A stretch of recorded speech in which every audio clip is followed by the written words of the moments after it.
இருட்ட கண்டா பயம் உண்டாவதே அது ஏன்? இப்படி ஒரு கேள்வியை ஒரு பெரியவர்கிட்ட கேட்டாங்க. அதுக்கு அவர் பதில் சொல்றார். மனிதனுடைய ஆதிகால வாழ்க்கையில தொற்றிக்கொண்ட பயம் இது இது வேரூன்றி இருக்குது, இன்னமும் போகல. 50,000 வருஷங்களுக்கு முன்னாடி மனுஷன் குகைகள்ல வாழ்ந்தான். பகல்ல பயம் இருக்காது, ராத்திரியில மிருகங்கள் தாக்கும் கொல்லும், நிம்மதியா தூங்க கூட முடியாது. அதனால இந்த மனுஷனுக்கு இரவுன்னா மரணம் பயம் அப்படின்னு பழகி போச்சு. மனிதர்களுடைய எல்லா மனசையும் சேர்த்து மொத்தமா ஒரு மனசு உண்டு. மனிதர்களுடைய நினைவு இந்த மொத்த மனசுல பதிஞ்சிருக்கு, பரவுது. இந்த மொத்த மனசுல இருட்டு பற்றிய பயம் பதிந்து நீடிக்குது அப்படிங்கிறார் அவர். இந்த காலத்துல இரவை பகலாக்கிறதுக்கு எவ்வளவோ விளக்குகள்லாம் வந்தாச்சு. ராத்திரியிலேயும் மிருகங்கள் தாக்குங்கிற நிலைமை இல்லை. பாதுகாப்பான வீடுகள் விலங்குகளும் விலகி போயிட்டு, விலங்குகள்லாம் விலகி போயிட்டு, வீடுகளும் பாதுகாப்பா இருக்குது. சரி, இருந்தாலும் அந்த பழங்கால பயம் இருட்டு பயம் இன்னமும் மனுஷனை விட்டு போகல. இன்னொரு விஷயம் என்னன்னா, இருட்டில இருந்து வெளிச்சத்துக்கு வராத மனிதர்கள் இன்னைக்கு அதிகம். ஒரு ஆளு ஆத்துக்கு மீன் பிடிக்கிறதுக்காக போனான், இன்னும் விடியல. அதுக்குள்ள வலையை எடுத்துட்டு கிளம்பி போயிட்டான். வெளிச்சம் வர்றதுக்கு முன்னாடியே போய் சேர்ந்துட்டான். விடிகிற வரைக்கும் என்ன பண்றது? சும்மா கரையிலேயே உட்காந்து காலாட்டிட்டு இருக்கிறான். காலில் ஏதோ ஒரு சின்ன மூட்டை தட்டுப்பட்டுது. இருட்டில் அது என்னன்னு சரியா தெரியல. மூட்டைக்குள்ள சின்ன சின்ன கல்லா நிறைஞ்சி இருக்குது. சும்மா பொழுது போகணுமேங்கிறதுக்காக இவன் அந்த மூட்டைக்குள்ள இருந்து ஒவ்வொரு கல்லா எடுத்து ஆத்துல வீசிக்கிட்டு இருக்கிறான். விடிகிற வரைக்கும் வேற வேலை இல்லைங்கிறதுனால எப்படி செஞ்சுக்கிட்டே உட்காந்துருக்கிறான். கிழக்க மெதுவா வெளிச்சம் தெரிய ஆரம்பிச்சது. பொழுது விடியறதுக்கான அறிகுறி. இதுக்குள்ள அந்த மூட்டையில இருந்த எல்லா கல்லையும் எடுத்து வீசி எறிஞ்சுட்டான். கடைசியா ஒரே ஒரு கல் மட்டும்தான் கையில பாக்கி இருந்தது. வெளிச்சம் வந்ததும் அந்த கல்லை பார்த்தான், அப்படியே திகைச்சு போயிட்டான். அடடா, இது வரைக்கும் தெரியாம தப்பு பண்ணிட்டோமே அப்படின்னு நினைச்சான். ஏன் தெரியுமா? அவன் கையில இருந்தது வெறும் கல் இல்ல, விலை வசந்த ரத்தன கல். அது இருட்டுல என்னன்னு புரியாததுனால மூட்டையில இருந்த எல்லா ரத்தன கல்லையும் ஆத்துல வீசி எறிஞ்சிருக்கிறான். இப்போ அவனுக்கு அழுகையே வந்துடும் போல இருந்தது. வாழ்க்கையை வசதி ஆக்கிக்கிறதுக்கான வாய்ப்பு அவனுக்கு இருந்தது. இருந்தாலும் இருட்டுல அதை இழந்துட்டான். அந்த வகையில அவனுக்கு கொஞ்சம் அதிர்ஷ்டம் இருந்திருக்குது. அதாவது ஏதோ ஒரு வகையில இருந்திருக்குது. அதனாலதான் அந்த கடைசி கல்ல எரியறதுக்குள்ள வெளிச்சம் வந்துட்டுது. பல பேருக்கு அந்த அளவு கூட அதிர்ஷ்டம் வர்றது இல்லை. எல்லாத்தையும் வீசினதுக்கு அப்புறம் தான் வெளிச்சம் வரும். என்னன்னு விவரம் தெரியாமலே எழுந்திரிச்சு வந்துருவாங்க.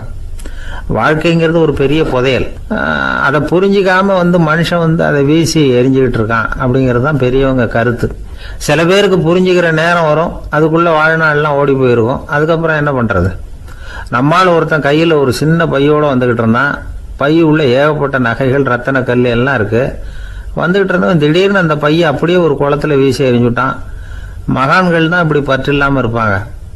என்னங்க இது, விலை மதிப்புள்ள அந்த பையை இப்படி குளத்துல வீசி எறிஞ்சுட்டீங்களே, இதுக்கு என்ன அர்த்தம் அப்படின்னு கேட்டார் அவன் கூட வந்தவர். அவன் மெதுவா இவர் காதோட காதா சொல்றான். ஒரு போலீஸ்காரர் பின்னாடி வந்துகிட்டு இருக்கிறார், அவர் போனதுக்கு அப்புறம் இதை எடுத்துக்குவேன் அப்படிங்கிறான்.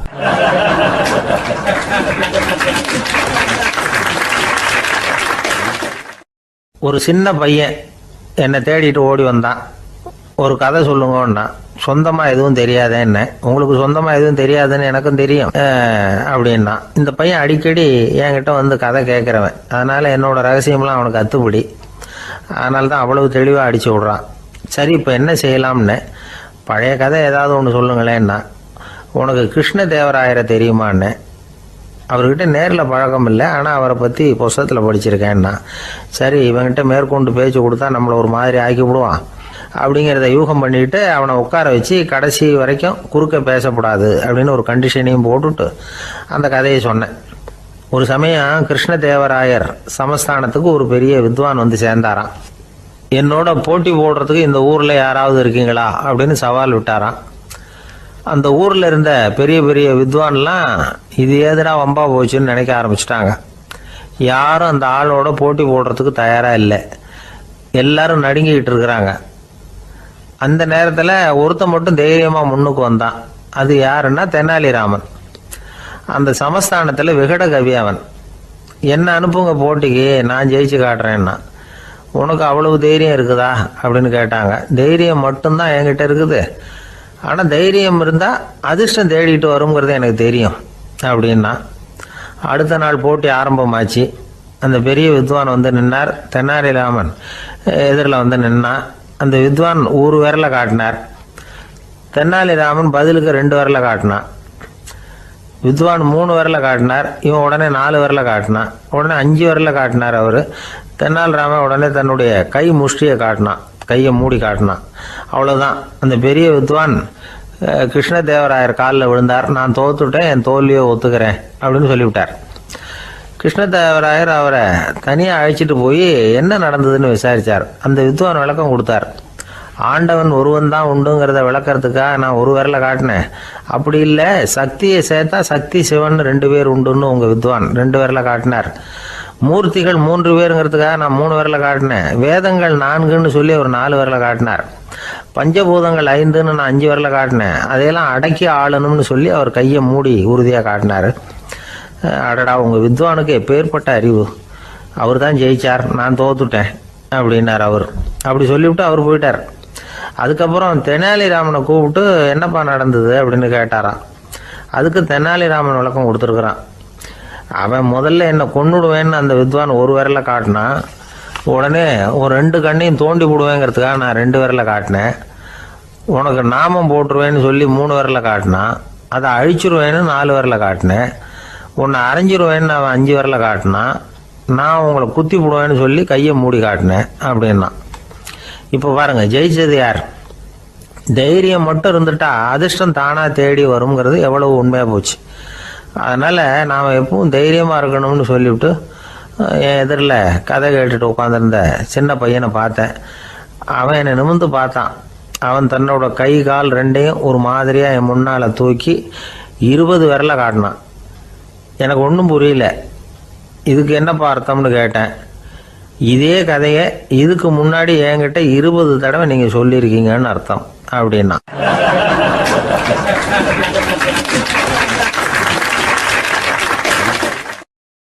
ரெண்டு பேர் சுவாரஸ்யமாக பேசிக்கிட்டு இருக்கிறப்போ குறுக்க புகுந்து தொந்தரவு பண்ணுறதுக்குன்னே சில பேர் இருப்பாங்க. அது ரொம்ப இடைஞ்சலாக இருக்கும். இதே மாதிரி மின்காந்தம் கூட குறுக்க புகுந்து தொந்தரவு பண்ணும். கடைசியில் அது ஒரு பெரிய இடைஞ்சலில் கொண்டாந்து விட்டுரும். சில வீடுகளில் கேபிள் கனெக்ஷன் இல்லாமல் சில தனியார் டிவி காட்சிகள் தெரியும். அதுக்கு என்ன காரணம்னா இந்த மின்காந்த குறுக்கீடு தான் காரணம். இதைத்தான் சுருக்கமாக இஎம்ஐ அப்படின்னு சொல்கிறாங்க. அதாவது எலக்ட்ரோ மேக்னெட்டிக் இன்டர்ஃபியரன்ஸ். இது ஏற்படக்கூடிய இடங்கள் எது எதுன்னு எடுத்துக்கிட்டால் அது ஒரு பெரிய பட்டியலாகவே போயிடும். இந்த இஎம்ஐ தொந்தரவு கேபிள் டிவியில் மட்டும்தான் இல்லை, ராக்கெட் ஏவுதளத்தில் உள்ள ரேடார்கள், அங்கே உள்ள சில சக்தி வாய்ந்த தொலைத்தொடர்பு சாதனங்கள், விமான தளங்களில் உள்ள ரேடார்கள், கப்பல் தளங்களில் பொருத்தப்பட்டிருக்கக்கூடிய சக்தி வாய்ந்த ஆண்டனாக்கள், இப்படி நிறைய சொல்லலாம். காவல் நிலையங்களில் பயன்படுத்தப்படுகிற வயர்லெஸ் தொடர்பு சாதனங்கள் கூட ஓரளவுக்கு இந்த மின்காந்த அலைகளை வெளியிடும். நம்ம வீட்டில் உட்காந்துக்கிட்டு ரேடியோ கேட்டுக்கிட்டு இருப்போம் அல்லது டிவி பார்த்துக்கிட்டு இருப்போம். அந்த சமயத்தில் பக்கத்து தெருவில் ஒரு மோட்டார் சைக்கிள் அல்லது காரு, குறிப்பாக பெட்ரோல் இன்ஜின், அது போகிறப்போ அதில் உள்ள மின்கலத்தில் அதாவது மேக்னட்டோ பேட்டரியிலிருந்து வெளிப்படுகிற மின்காந்த அலை இங்கே டிவியிலையும் ரேடியோவிலையும் கரகரப்பு உண்டு பண்ணும். சரி, இது பெருசாக என்ன இடைஞ்சலை உண்டு பண்ணிட போகுது அப்படின்னு நாம் அலட்சியமாக நினைக்கலாம். வயசானவங்களுக்கு மறதி நோயின்னு ஒன்று வரும்ல, அல்ஷமீர், அதாவது மூளையில் உள்ள செல்கள் செயலிழந்து போயிடுறது. அது செய்ய வேண்டிய வேலையை மறந்துடும். மனைவியே எதிரில் நின்னா கூட உன்னை எங்கேயோ பார்த்தது மாதிரி தெரியுதே அப்படின்னு சொல்லிட்டு இருப்பாங்க. அப்படி ஒரு மறதி. இந்த விசித்திரமான நோய்க்கு இதுவரைக்கும் மருந்தே இல்லைன்னு வேற சொல்கிறாங்க. இந்த மைக்ரோ ஓவன் அப்படின்னு சொல்லக்கூடிய சமையல் அடுப்புகள் கூட மின்காந்த அலைகளை வெளியிடுது. சமயத்தில் சில தொழிற்சாலைகளில் கூட பெரிய விபத்துக்களை இந்த இஎம்ஐ உண்டு பண்ணிவிடும். இதை பற்றி தீவிரமாக சிந்திக்க ஆரம்பித்ததே ஒரு விபத்துக்கு பிறகு தான். அமெரிக்காவுக்கும் வியட்நாமுக்கும் இடையில் போர் நடந்தது. அந்த சமயம் அமெரிக்காவுக்கு சொந்தமான விமானம் தாங்கி கப்பல் ஒன்று வியட்நாமை தாக்கிறதுக்கு தயாராக ஏவுகணைகளோட கடலில் நிறுத்தி வைக்கப்பட்டிருந்தது. தற்செயலாக அந்த பகுதியில் கப்பல் தொலைத்தொடர்பு பகுதிக்கு அருகில் ஊடுருவிய இந்த சக்தி வாய்ந்த ரேடியோ அலைகள் ஏவுகணையில் இருந்த மின்னணு சர்க்கியூட்டை பூர்த்தி செஞ்சு வச்சுட்டுது. அவ்வளவுதான். ஏவுகணை அங்கேயே வெடித்து சிதறி போச்சு. 130 பேர் அந்த இடத்துலயே உடல் கருகி செத்து போட்டாங்க. ஏகப்பட்ட பொருள்கள் நாசம். இந்த விபத்துக்கான காரணம் என்னங்கிறத உடனடியாக யாராலையும் கண்டுபிடிக்க முடியல. ரொம்பவும் கடுமையாக முயற்சி பண்ணி கடைசியாக கண்டுபிடிச்சாங்க, இது இந்த இஎம்ஐ வேலை தான் அப்படின்னு. மின்னணு தொலைபேசிகள் இருக்க, இதில் பேசும்பொழுது நம்ம காதை அதாவது செவியை ஊடுருவக்கூடிய மின்காந்த அலையானது மூளைக்கு போய் அங்கே மூளை கட்டிகளை உருவாக்க ஊக்கம் கொடுக்குது அப்படின்னு வேற கண்டுபிடிச்சிருக்கிறாங்க. இந்த இஎம்ஐ ரொம்ப குறைஞ்ச மின்காந்த அழுத்தத்தில் நமக்கு எந்த பாதிப்பையும் ஏற்படுத்துறதில்லை. மின்காந்த அலைகள் அழுத்தத்தோடு இருக்கிற இடங்களில் ரொம்ப நேரம் இருந்தோம்னா நம்ம உடம்பின் வெப்பநிலை 2 டிகிரி செல்சியஸ் வரைக்கும் அதிகரிக்குதாம். அதனால் வெப்பநிலையை சீராக்கிறதுக்கு இதய துடிப்பும் அதிகரிக்குது. இப்படிலாம் கண்டுபிடிச்சிருக்கிறாங்க. இப்போல்லாம் இந்த மின்காந்த குறுக்கீடுகளை தடுக்கிறது எப்படி அப்படின்னு விஞ்ஞானிகள் யோசனை செய்ய ஆரம்பிச்சிருக்கிறாங்க. இந்த விஷயத்தில் அலட்சியமாக இருந்தோம்னா எதிர்காலத்தில் நிறைய பேருக்கு இந்த ஞாபக மறதி நோய் வந்துடும். அப்புறம் அது ரொம்ப கஷ்டமாக போயிடும். ஒரு குடும்ப தலைவர் தன் மனைவியை பார்த்து, யார் நீ, உன்னை எங்கேயோ பார்த்தது மாதிரி இருக்குதே அப்படின்னு சொல்லிக்கிட்டு இருந்தார். உடனடியாக அவரை போய் பார்த்தேன். வாங்க டாக்டர்கிட்ட போகலாம் அப்படின்னு. அவர் என்னை தனியாக அழைச்சிட்டு போய் காதோட காதாக மெதுவாக சொல்கிறார், இதை பாருப்பா, என் கையில் பணம் இல்லாத போகலாம், அப்படி மறதி நோய் வந்துட்டது மாதிரி நடிச்சுக்கிட்டு இருப்பேன், அவ்வளவுதான், அதை நீ கண்டுக்காத அப்படின்னார்.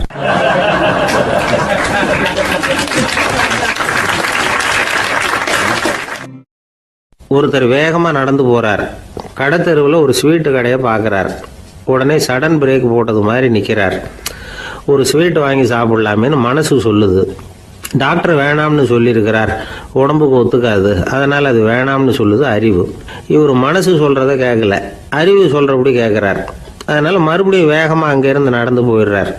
அவர் நல்ல மனுஷன். மனுஷனுக்கு அறிவும் இருக்குது, உணர்ச்சியும் இருக்குது. எதுக்கு எடுத்தாலும் உணர்ச்சி வசப்பட்டுக்கிட்டு இருக்கக்கூடாது, அறிவு வசத்தில் நாம் இருக்கணும். அப்போ தான் நாம் நல்லபடியாக வாழ முடியும். இல்லைன்னா அவஸ்தை தான். மகாபாரதத்தில் சந்தனுன்னு சொல்லி ஒரு அரசன் வர்றான். அவன் ஒரு சமயம் அறிவு வசப்படாமல் உணர்ச்சி வசப்படுறான். அதாவது ஒரு நாள் கங்கை கரையில் ஒரு அழகான பொண்ணை பார்க்குறான். இவனுடைய மனசு அவகிட்ட போயிடுது. அவளை கல்யாணம் பண்ணிக்கிறதுக்கு ஆசைப்படுறான். அந்த பொண்ணு சரின்னு சம்மதிக்கிறா. ஆனால் ஒரு நிபந்தனை போடுறா. அந்த நிபந்தனைக்கு சம்மதம்னு சொன்னாதான் உன்னை கல்யாணம் பண்ணிக்குவேன்னு சொல்றா. சரி, அவ போட்ட நிபந்தனை என்ன தெரியுமா? இது மாதிரி, நான் உங்க மனசு புண்படுற மாதிரி எந்த காரியம் பண்ணாலும் நீங்க என்ன ஏன்னு கேட்கக்கூடாது, நான் செய்யற காரியத்தை தடுக்கவும் கூடாது. அப்படி நீங்க செஞ்சா அடுத்த கணமே நான் உங்களை பிரிஞ்சு போயிடுவேன். இதுதான் அந்த பொண்ணு போட்ட நிபந்தனை. சந்தன அரசன் இந்த நிபந்தனையை ஒத்துக்கலாமா? இதை அறிவுபூர்வமாக யோசிச்சிருந்தா இதுக்கு கட்டுப்பட்டுருக்க மாட்டான். இந்த நிபந்தனைக்கு நான் சம்மதிக்க மாட்டேன்னு தான் சொல்லியிருக்கணும். ஆனால் அவன் அந்த நேரத்தில் உணர்ச்சி வசத்தில் இருந்தான். அதனால் நீ என்ன சொன்னாலும் சரின்னு ஒத்துக்கிட்டான். அவளை கல்யாணம் பண்ணிக்கிட்டான். இதனால் என்ன ஆச்சு? 7 பச்சை இளம் குழந்தைகளை பிறந்த உடனே அவள் கங்கையில் தூக்கி எறிஞ்சி கொல்லக்கூடிய கோர காட்சியை இவன் ஒன்று பின்னாடி ஒன்றா பார்க்க வேண்டியதாக போச்சு. கடைசியில் 8வது குழந்தை பிறந்ததுன்னா அவனுடைய அறிவு மேலோங்குது. அந்த கொடிய செயலை தடுத்து நிறுத்துறான். அந்த 8வது குழந்தை தான் பின்னாடி பீஷ்மர் ஆகிறார். ஒரு பக்தி பிரசங்கத்தில் ஒரு பேச்சாளர் இந்த விஷயத்தை சொல்லிவிட்டு இன்னொரு விஷயமும் சொன்னார். அது என்னன்னா, சந்தனு மன்னன் அறிவுக்கும் உணர்ச்சிக்கும் நடுவில் அகப்பட்டு தவிச்சதுனால அவன் வம்சத்தில் வந்த கௌரவர்கள் உணர்ச்சி வசப்பட்டாங்க, பாண்டவர்கள் அறிவு வசப்பட்டாங்க அப்படின்னு சொன்னார். மனுஷனுக்கு உணர்ச்சியை விட அறிவு மேலோங்கி இருக்கணுங்கிறது சரிதான். ஆனால் அந்த அறிவை எப்படி உபயோகப்படுத்துகிறோங்கிறது முக்கியம். ஒருத்தர் சொன்னார், சார், இன்னைக்கு கோயம்புத்தூரில் ஒரு கல்யாணம், அதுக்கு நான் போக முடியலேன்னு நினைக்கும் பொழுது மனசுக்கு ரொம்ப வருத்தமாக இருக்குது சார் அப்படின்னார். ரொம்ப உணர்ச்சி வசப்பட்டார். அதுக்காக கவலைப்படாதீங்க சார், ஒரு வாழ்த்து தந்தி கொடுத்துருங்களேன் அப்படின்னார் இன்னொருத்தர். அது எப்படி சார் முடியும்னார் அவர். நான் தானே சார் கல்யாண மாப்பிள்ளை அப்படிங்கிறார் அந்த ஆள்.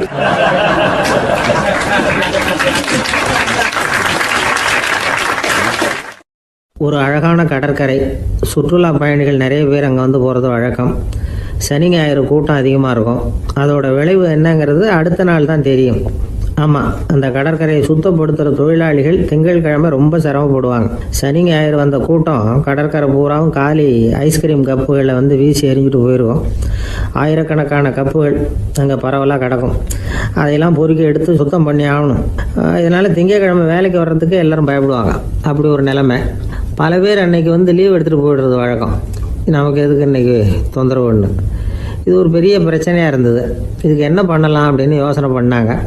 ஒரு ஆலோசனை கூட்டத்துக்கு ஏற்பாடு பண்ணாங்களாம். அந்த நகர நிர்வாக அலுவலர்கள், பணியாளர்கள் எல்லாரும் அதில் கலந்துக்கிட்டாங்க. கூட்டம் ஆரம்பமாச்சு. ஆரம்பத்தில் சொன்னாங்க, இந்த பிரச்சனைக்கு ஒரு தீர்வு வேணும், என்ன பண்ணலாம், அதை முடிவு செய்கிறதுக்கு தான் இந்த கூட்டம்.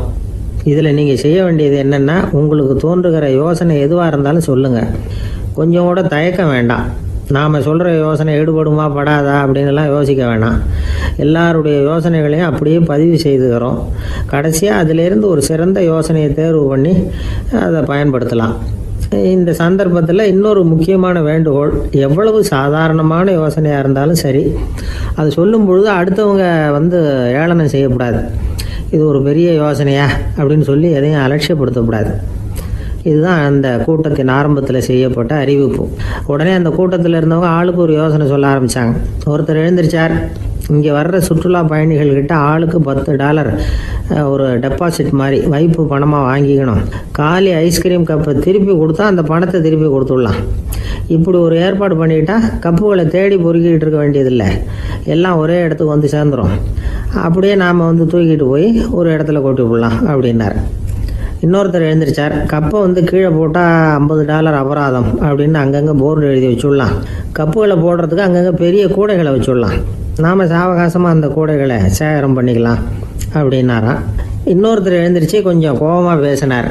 கப்புகளை அவங்க வாயிலே திணிச்சுடணும், அதுகளை முன்னு சாப்பிட்டு பார்த்தா தான் தெரியும் அது எவ்வளவு கஷ்டங்கிறது அப்படின்னு ரொம்ப கடுமையாக பேசியிருக்காரு. இது வேடிக்கையாக தெரிஞ்சாலும் இந்த யோசனையும் பதிவு செஞ்சுக்கிட்டாங்களாம். இப்படி பல யோசனைகள். கடைசியாக எல்லாத்தையும் படித்து பார்த்துட்டு பரிசீலனை பண்ணாங்க.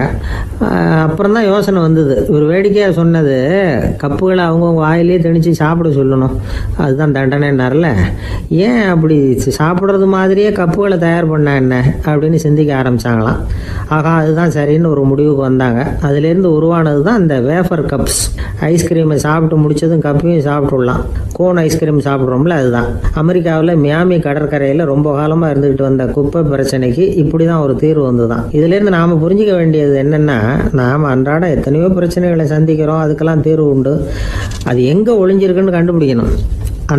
அந்த யோசனையையும் நல்லா தீவிரமாக யோசிக்கணும். யார் என்ன யோசனை சொன்னாலும் அதை அலட்சியப்படுத்தக்கூடாது, அக்கறையோடு கவனிக்கணும், அதை யோசித்து பார்க்கணும். ஒரு அம்மா தன்னோட வீட்டுக்காரரை ஒரு மனநல மருத்துவர்கிட்ட அழைச்சிட்டு வந்தாங்களாம். டாக்டர், இவருக்கு கோன் ஐஸ்கிரீம் பிடிக்கல, பேப்பர் கப்பில் இருக்கிற ஐஸ்கிரீம் தான் வேணும்னு அடம் பிடிக்கிறார் அப்படின்னாங்களாம். அது ஒன்றும் தப்பு இல்லையேன்னாராம் டாக்டர். இதுக்கு அந்த அம்மா சொன்னாங்களாம், இவர் கப்பு ஐஸ்கிரீம் வாங்குறதுல தப்பு இல்லை டாக்டர், பிரச்சனை அது இல்லை. அப்புறம் வேறு என்னென்னு கேட்டிருக்காரு. வாங்கினதும் ஐஸ்கிரீமை கீழே கொட்டிவிட்டு அந்த பேப்பர் கப்பை மட்டும் விரும்பி சாப்பிட்றார், அதனால தான் உங்ககிட்ட அழைச்சிட்டு வந்தேன் அப்படின்னாங்களாம்.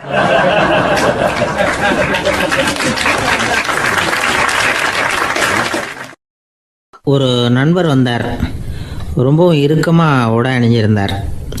அதாவது ஆடைக்குள்ளே அவர் மாட்டிக்கிட்டு இருந்தது மாதிரி தெரிஞ்சது.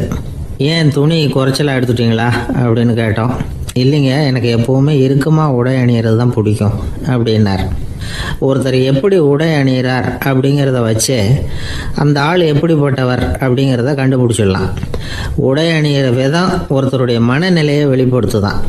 இப்போ இறுக்கமான உடை அணிகிறவங்க பொதுவாக மன நிம்மதி இல்லாதவங்களாக இருப்பாங்களாம், கோபக்காரங்களாக இருப்பாங்களாம். ரொம்ப தொலைதொலைப்பாக ஆடை அணிகிறவங்க இருக்கிறாங்கல்ல, அவங்கெல்லாம் அமைதியான ஆளாக இருப்பாங்களாம், சாந்தமாக இருப்பாங்களாம். இவங்கெல்லாம் போராடுறதுக்கு சரியாக வரமாட்டாங்களாம். இப்படி ஒரு கணிப்பு இருக்குது. அதனால தான் போர் வீரர்களுக்கெல்லாம் இறுக்கமான உடையை தான் கொடுக்கறது வழக்கம். ஆனால் சன்னியாசிகளை பாருங்கள், அவங்களுக்கெல்லாம் ரொம்ப தொலை உடைகள் தான். அவங்கெல்லாம் டைட் பேண்ட் போட்டுக்கிட்டு நிற்க மாட்டாங்க சன்னியாசிகள்லாம். அதே மாதிரி சன்னியாசிகள்லாம் காவி உடையை தேர்ந்தெடுக்கிறதுக்கும் காரணம் உண்டு. பல ஆண்டுகள் சோதனை செஞ்சு பார்த்துட்டு தான் சன்னியாசத்துக்கு காவி தான் சரி அப்படின்னு முடிவு பண்ணியிருக்கிறாங்க. இப்போ பௌதீக விஞ்ஞானப்படியும் அதுதான் சரி. அதாவது சூரிய ஒளியில் 7 வண்ணங்கள் உண்டு. ஒரு பொருள் மேலே அது விழும் பொழுது அந்த பொருள் நமக்கு சிவப்பாக தெரிஞ்சதுன்னா அந்த பொருள் சிவப்பை தவிர மற்ற எல்லா நிற கதிர்களையும் உள்வாங்கிக்கிட்டு சிவப்பு நிறத்தை மட்டும் வெளியில் விடுது, அதாவது விலக்கி விடுது. அதனால தான் அந்த பொருள் சிவப்பாக தெரியுது. உடல் ஆரோக்கியத்துக்கு ஓரளவு சிவப்பு தேவைப்படுது. அதனால தான் காவி உடை அணிஞ்சால் சூரிய ஒளி ஓரளவு சிவப்பை விலக்கிவிடும். அதாவது சிவப்பின் பலனும் கிடைக்கும், இந்த சிவப்பின் கெடுதலும் இல்லை. அப்படின்னு யோசனை பண்ணாங்க. காவி உதய வேளையின் நிறம். கீழ் வானத்தில் கதிர் உதிக்கிற வேளையில் முதல் ஒளி தோன்றுகிற நேரத்தில் காவி நிறம் தான் கசியும். தியானம் செய்கிறப்போ முதல்ல காணக்கூடிய ஒளி காவி நிறம் தான். தியானத்தின் உச்ச நிலையின் நிறம் நீலம். தியானம் காவி நிறத்தில் ஆரம்பமாகி நீல நிறத்தில் நிறைவடைகிறது அப்படிங்கிறார் ஓஷோ. நீலம் தியான சிகரம். காவி தியான ஆரம்ப குறியீடு, ஒரு சன்னியாசியின் ஆரம்ப தரிசனம் அப்படிங்கிறார் அவர். ஒருத்தர் நாள் பூரா காவி உடைய அணிஞ்சிருந்தா அந்த நிறம் அவருக்கு தியானத்தை பற்றிய நினைவை ஊட்டிக்கிட்டே இருக்கும். இப்படியே ஆடைக்கும் தியானத்துக்கும் இடையில ஒரு தொடர் ஏற்படுது. ஒரு துறவியின் உள்ளார்ந்த பண்பா அது மாறுது. கடை வீதியில் ஒரு பொருள் வாங்க போகிறோம், அது மறந்துடக்கூடாதுங்கிறதுக்காக ஞாபகம் முடிச்சு போட்டுக்கிறோம். அந்த முடிச்சுக்கும் பொருளுக்கும் தொடர்பு இல்லை. ஆனால் கடை வீதிக்கு போன உடனே அந்த முடிச்சு அந்த பொருளை ஞாபகப்படுத்துது. அதாவது அந்த முடிச்சு ஒரு தொடர்பு அம்சமாக அமையுது. அது மாதிரி தான் காவி உடையும். ஒரு துறவி நடக்கும் பொழுது, சாப்பிடும் பொழுது, குளிக்கும் பொழுது அவருடைய காவி உடை அவருக்கு ஞாபகப்படுத்திக்கிட்டே இருக்கும். அது ஒரு நிலைப்படுத்தப்பட்ட நினைவாக ஞாபகம் முடிச்சாக மாறிடுது. காவி ஆடை இல்லைன்னா ஒருத்தரால் துறவியாக முடியாதுன்னு அர்த்தம் இல்லை. அதே நேரத்தில் காவி ஆடையால் ஒன்றும் பிரயோஜனம் இல்லை, அதில் ஒன்றும் அர்த்தம் இல்லை அப்படின்னு சொல்லிட முடியாது. இதுதான் உண்மை. இவ்வளவு தூரம் காவி ஆடையை பற்றி சொல்கிறதுனால எல்லாரும் சன்னியாசியாக போயிடுங்கோ அப்படின்னு நாம் சொல்கிறதாக யாரும் நினச்சிடக்கூடாது. மனசுக்கும் நிறத்துக்கும் உள்ள சம்பந்தத்தை தெரிஞ்சுக்கிறதுக்காக தான் இவ்வளவும். நமக்கு தெரிஞ்ச நண்பர் ஒருத்தர் இருக்கிறார், ஆஃபீஸில் வேலை பார்க்குறவர். ஒவ்வொரு மாதமும் 20ஆம் தேதிக்கு பிறகு அவரை போய் பார்த்தீங்கன்னா காவி உடை அணிஞ்சிக்கிட்டு, கண்ணை மூடிக்கிட்டு, கை ரெண்டையும் விரித்து வச்சுக்கிட்டு தியானத்திலேயே உட்காந்துருப்பார். ஏன் இப்படி பண்ணுறீங்கன்னு கேட்டேன். அதாவது 20ஆம் தேதிக்கு பிறகு என் கையில் ஒரு பைசா கூட கிடையாது, ஒரு சன்னியாசி லெவலில் இருக்கிறேன், என்கிட்ட எதுவும் செலவுக்கு கேட்காத அப்படின்னு என் மனைவிக்கு நான் சூக்காக உணர்த்துறதுக்காக அப்படி உட்காந்துருப்பேன் அப்படின்னு விளக்கம் கொடுக்குறார் அவர்.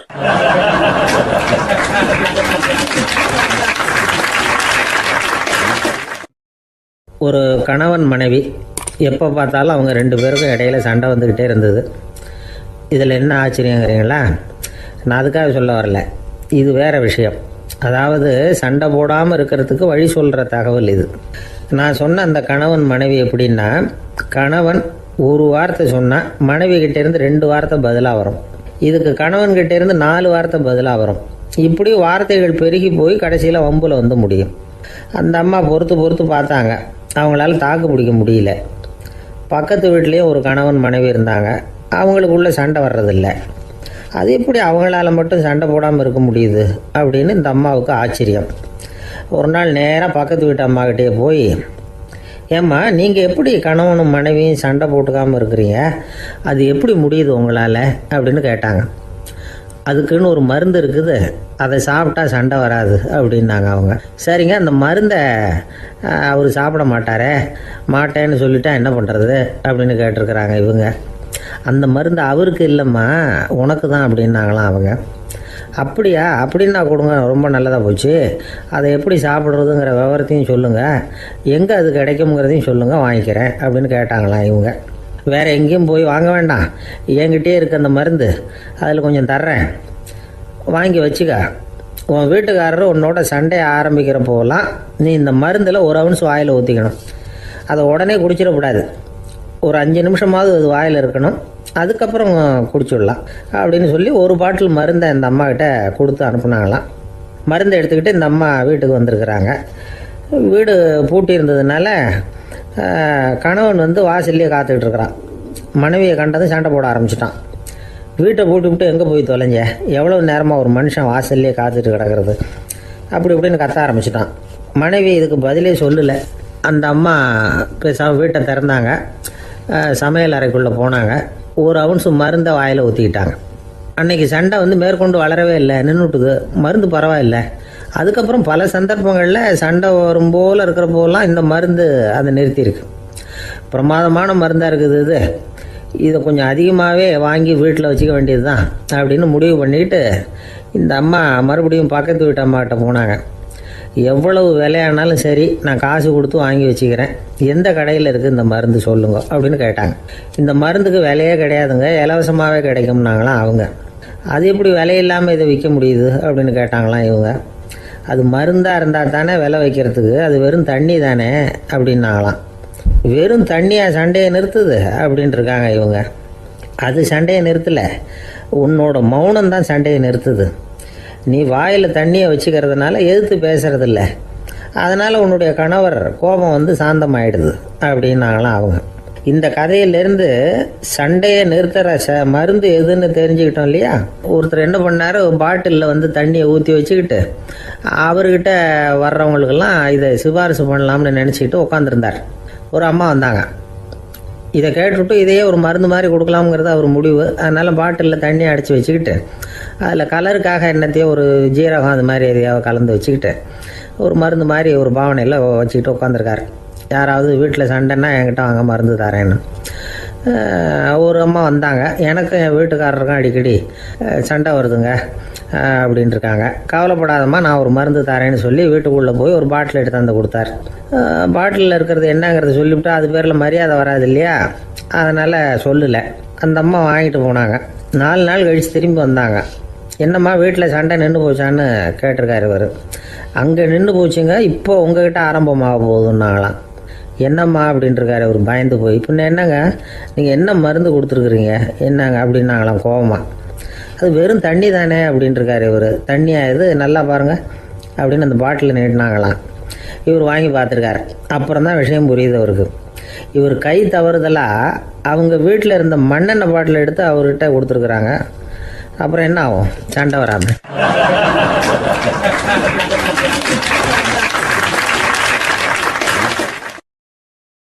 ஒரு சராசரி மனிதனுடைய இயல்பு என்ன? இன்பம் வந்தால் துள்ளி குதிப்பான், துன்பம் வந்தால் சோர்ந்து போய் ஒரு மூலையில் உட்காந்துருவான். இவன் தான் சராசரி மனிதன். ஆனால் ஒருத்தன் இன்பம் வந்தால் அதுக்காக மகிழ்ச்சி அடையிறதில்ல, துன்பம் வந்தால் அதுக்காக சோர்ந்து போகிறதில்ல அப்படின்னு வச்சுக்கோங்க. அப்படி இருந்தால் அவன் சாதாரண ஆள் கிடையாது. ஒரு ஊரில் ஒரு ஞானி இருந்தார். அவரை தேடிட்டு ஒரு பெரியவர் வந்தார். ஐயா, ஞானத்தில் சிறந்த ஞானம் எது அப்படின்னு கேட்டாராம். இதுக்கு அந்த ஞானி என்ன பதில் சொன்னார் தெரியுமா? இன்பத்தினால மகிழ்ச்சி அடையாமலும் துன்பத்தினால சோர்வு அடையாமலும் இருக்கிறது தான் அந்த ஞானம், பெரிய ஞானம் அப்படின்னாராம். சரி சுவாமி, அப்படிப்பட்ட ஞானம் உங்களுக்கு எப்படி வந்ததுன்னு கேட்டிருக்காரு இவர். அதை நான் ஒரு கழுதைகிட்ட இருந்து கற்றுக்கிட்டேன் அப்படின்னாராம் அவர். இவருக்கு ஒன்றும் புரியல, ஒரு மாதிரியாக முழிச்சிருக்கிறார். இதை அவர் புரிஞ்சுக்கிட்டார். நீங்கள் நாளைக்கு காலையில் நம்முடைய ஆசிரமத்துக்கு வாங்க, புரிய வைக்கிறேன்னாராம். சரின்னு அவர் போயிட்டார். மறுநாள் காலையில் ஆசிரமத்துக்கு வந்து சேர்ந்தார். ஞானி அவரை கூப்பிட்டு உட்கார வச்சார். வாங்க வந்து இப்படி உட்காருங்க, கொஞ்சம் நேரத்தில் இந்த வழியாக ஒரு கழுதை போகும், அதை கவனித்து பாருங்கன்னாராம். இவருக்கு இன்னமும் ஒன்றும் புரியாமல் போச்சு, ஒரே குழப்பம். இருந்தாலும் அந்த ஞானி சொன்னது மாதிரியே உட்காந்துருக்கிறார். கொஞ்சம் நேரத்தில் அந்த வழியாக ஒரு கழுதை போச்சு. அது முதுக நிறைய அழுக்கு மூட்டைகள், அதை சுமந்துக்கிட்டு போகுது. ஒரு செலவு தொழிலாளி அதை ஓட்டிகிட்டு போகிறார். கொஞ்சம் தூரத்தில் ஒரு ஆறு இருக்குது. அங்கே போய் துணியெல்லாம் சுத்தப்படுத்திக்கிட்டு சாயந்தரமாக திரும்பி இந்த வழியாகவே வருவாங்க. ஞானி சொன்னது மாதிரியே இந்த பெரியவர் அழுக்கு மூட்டையை சுமந்துக்கிட்டு போகிற அந்த கழுதையை கவனித்தார். கழுதை போயிட்டுது. அதுக்கப்புறம் ஞானியை திரும்பி பார்த்தார். இப்போ அந்த ஞானி சொன்னார், சாயந்தரம் வரைக்கும் நீங்கள் இங்கேயே இருக்கணும்னார். அதே மாதிரி இவர் இருந்தார். சாயந்தரமாக அந்த ஞானி சொன்னார், ஐயா, இப்போ கொஞ்ச நேரத்தில் அந்த கழுதை இந்த வழியாக திரும்பி வரும், அதையும் கவனித்து பாருங்கன்னார். இவரும் கவனித்து பார்க்குறார். கழுதை வந்தது. அது முதுகில் சலவை செய்யப்பட்ட துணி மூட்டை, அது பாட்டுக்கு சுமந்துக்கிட்டு போய்கிட்டு இருக்குது. பெரியவருக்கு ஒன்றும் புரியல, பொறுமை இழந்துவிட்டார். சரி சுவாமி, இந்த கழுதைக்கும் உங்கள் ஞானத்துக்கும் என்ன சம்பந்தம் அப்படின்னார். இப்போ அந்த ஞானி விளக்கினார். ஐயா, இந்த கழுதை இதே மாதிரி தினமும் காலையில் அழுக்கு மூட்டைகளை சுமந்துக்கிட்டு ஆற்றுக்கு போகுது, மாலையில் வெண்மையான சுத்தமான துணிகளை சுமந்துக்கிட்டு திரும்பி ஊருக்கு போகுது. காலையில் இது போகும் பொழுது முதுகில் அழுக்கு மூட்டைகளை சுமந்துக்கிட்டு போகிறோமேங்கிற வருத்தமும் அதுக்கு கிடையாது. சாயந்தரம் திரும்பி வரும்பொழுது சுத்தமான துணிகளை சுமந்துக்கிட்டு வர்றோமேங்கிற மகிழ்ச்சியும் அதுக்கு இல்லை. இதை பார்த்து தான் நானும் அது மாதிரி ஞானத்தை கற்றுக்கிட்டேன் அப்படின்னாராம். அதனால் யார் கற்றுக் கொடுக்குறாங்க அப்படிங்கிறத விட எதை கற்றுக்கிறோம் அப்படிங்கிறது தான் முக்கியம். ஒரு சினிமா பார்க்குறோம், ஒரு அருவி கொட்டுறது மாதிரி காட்சி வருது, தண்ணீர் வழியுது. படம் முடிஞ்சதும் பார்த்தீங்கன்னா அந்த திரை என்ன நனைஞ்சு போயாருக்கும். ஒரு தீப்பிடிச்சு எரியிற காட்சியே சினிமாவில் பார்க்குறீங்க, காட்சி முடிஞ்சதும் அந்த வெண் திரையே கருகி போயாருக்கும். படத்தில் வர்ற தண்ணீரும் நெருப்பும் அந்த திரையை பாதிக்கிறது இல்லை. நாம் அந்த திரை மாதிரி இருக்கிறதுக்கு கற்றுக்கணுமா. அந்த பக்குவம் வந்துவிட்டதுன்னா இன்பமும் துன்பமும் நம்ம எதுவும் செய்யாது. ஒரு சினிமாவை பார்க்குற வரைக்கும் சிரிக்கலாம், அழலாம். பார்த்துட்டு வெளியில் வரும்பொழுது அழுதுகிட்டே வரக்கூடாது. ஒருத்தர் வந்தார், அப்படி படம் முடிஞ்சு வெளியில் வரும்பொழுது அருவி மாதிரி கண்ணீர் சிந்திக்கிட்டே வரார். ஏன் சார் படம் அவ்வளவு சோகமா அப்படின்னு கேட்டார். இன்னொருத்தர், இல்லை சார் கூட்டம் ரொம்ப குறைச்சல் சார், மொத்தம் படம் பார்க்க வந்தவங்களே 15 பேர் தான் சார் அப்படின்னார் கண்ணீரை தொடச்சிக்கிட்டே. அதுக்கு நீங்கள் ஏன் சார் அழறீங்கன்னு கேட்டார் அவர். இந்த படத்தோட தயாரிப்பாளரே நான் தான் சார் அப்படின்னாரா இவர்.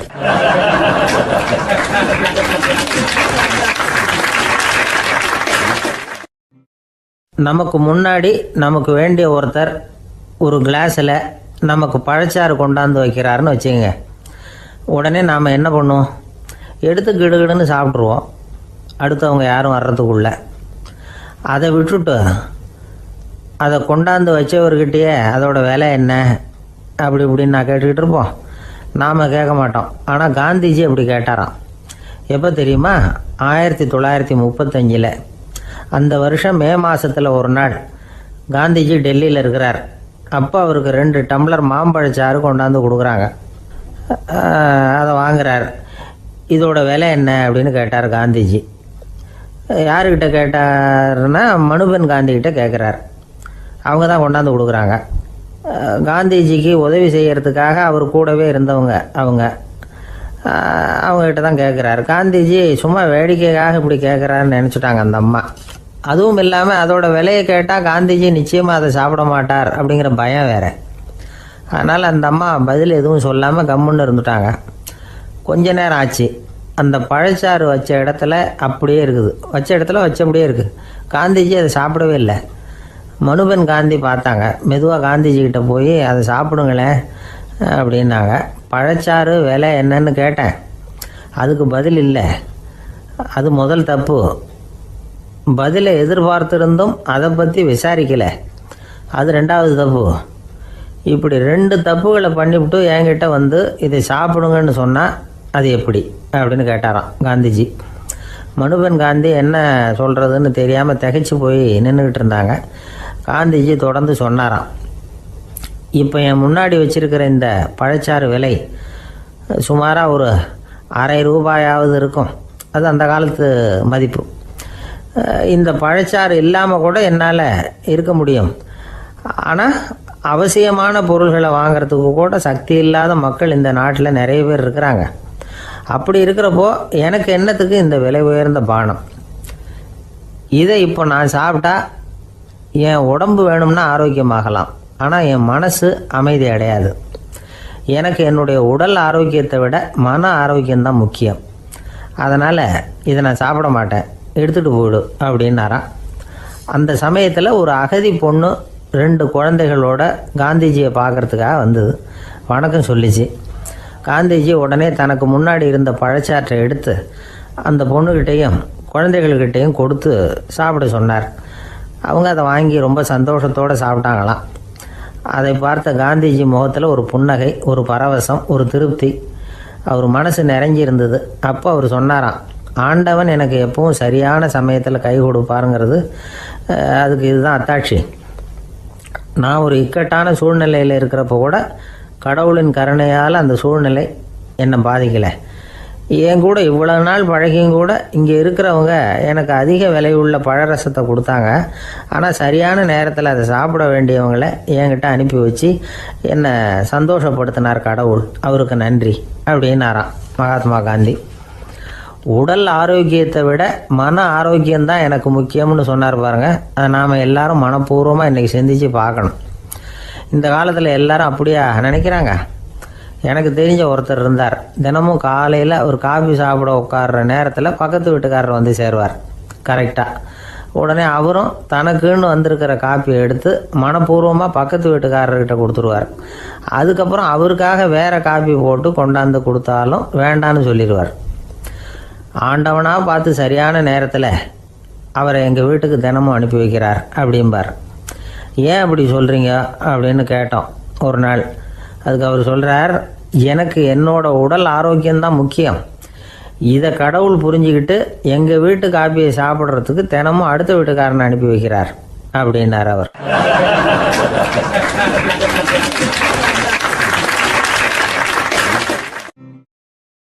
ஒரு நீதிமன்றம், அங்கே ஒரு கொலை வழக்கு சம்பந்தமாக விசாரணை நடந்துக்கிட்டு இருக்குது. அந்த வழக்கறிஞர் ரொம்ப தீவிரமாக வாதாடிக்கிட்டு இருக்கிறார். தன்னுடைய கட்சிக்காரர் நிரபராதிங்கிறது அவருக்கு நல்லா தெரியும். அதனால தான் அவர் சார்பாக வாதாடுறதுக்கே ஒத்துக்கிட்டார். அப்படி அவர் மும்முரமாக வாதாடிக்கிட்டு இருக்கிற சமயத்தில் அவசரமாக தந்தி ஒன்று வந்து சேர்ந்தது. அதை வாங்கி படித்து பார்த்தார். அதுக்கப்புறம் அதை மடித்து தன்னுடைய கோட்டு பையில் வச்சுக்கிட்டு தொடர்ந்து வாதாட ஆரம்பிச்சிட்டார். பேசி முடித்தார். அதுக்கப்புறம் அங்கே கோர்ட்டில் இருந்த சக வக்கீல்கள் அவர்கிட்ட வந்தாங்க. தந்தி ஒன்று வந்ததே, என்ன விஷயம் அப்படின்னு விசாரிச்சாங்களாம். அப்போ அவர் சொல்லியிருக்கிறார், ஊரில் சிகிச்சைக்காக போயிருந்த என்னுடைய மனைவி இறந்து போனதாக தந்தி வந்திருக்குது அப்படின்னாராம். மற்ற வக்கீல்களுக்கு அதிர்ச்சி.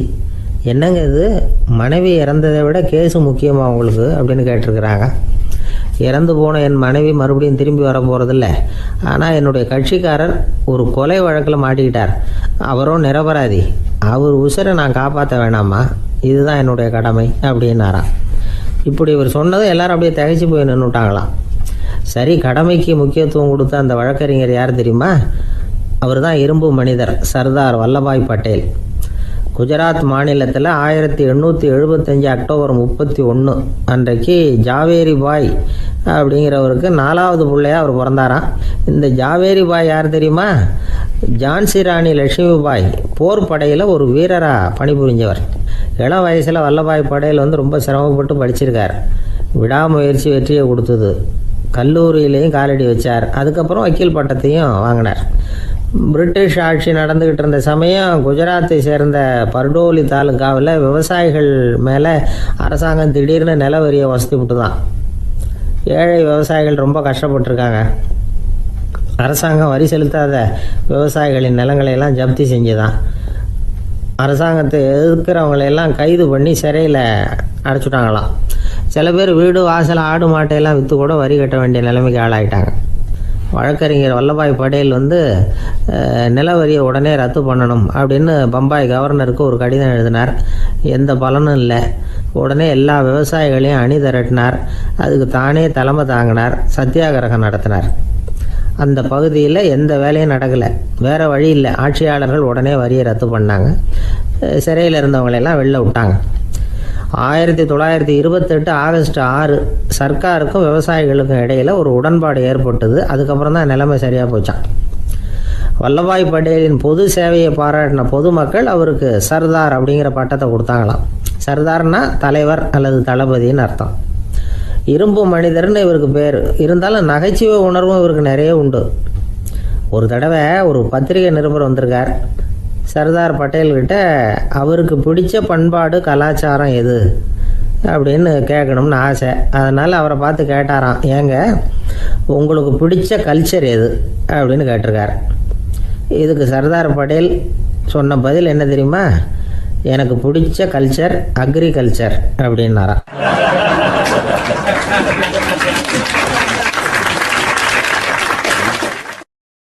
தானத்துல சிறந்தது எது அப்படின்னு ஒரு கேள்வியை கேட்டு, தானத்துல சிறந்தது நிதானம் அப்படின்னு அதுக்கு ஒரு பதிலும் சொல்றவங்க உண்டு.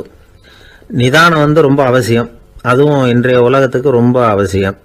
இன்னைக்கு உலகம் ரொம்ப பரபரப்பா போய்கிட்டு இருக்குது. பொறுமையா இருக்கணும்னு நினைக்கிறவங்களால கூட அப்படி இருக்க முடியறதில்ல. பொறுமையை சோதிக்கிறது மாதிரி பல சம்பவங்கள்.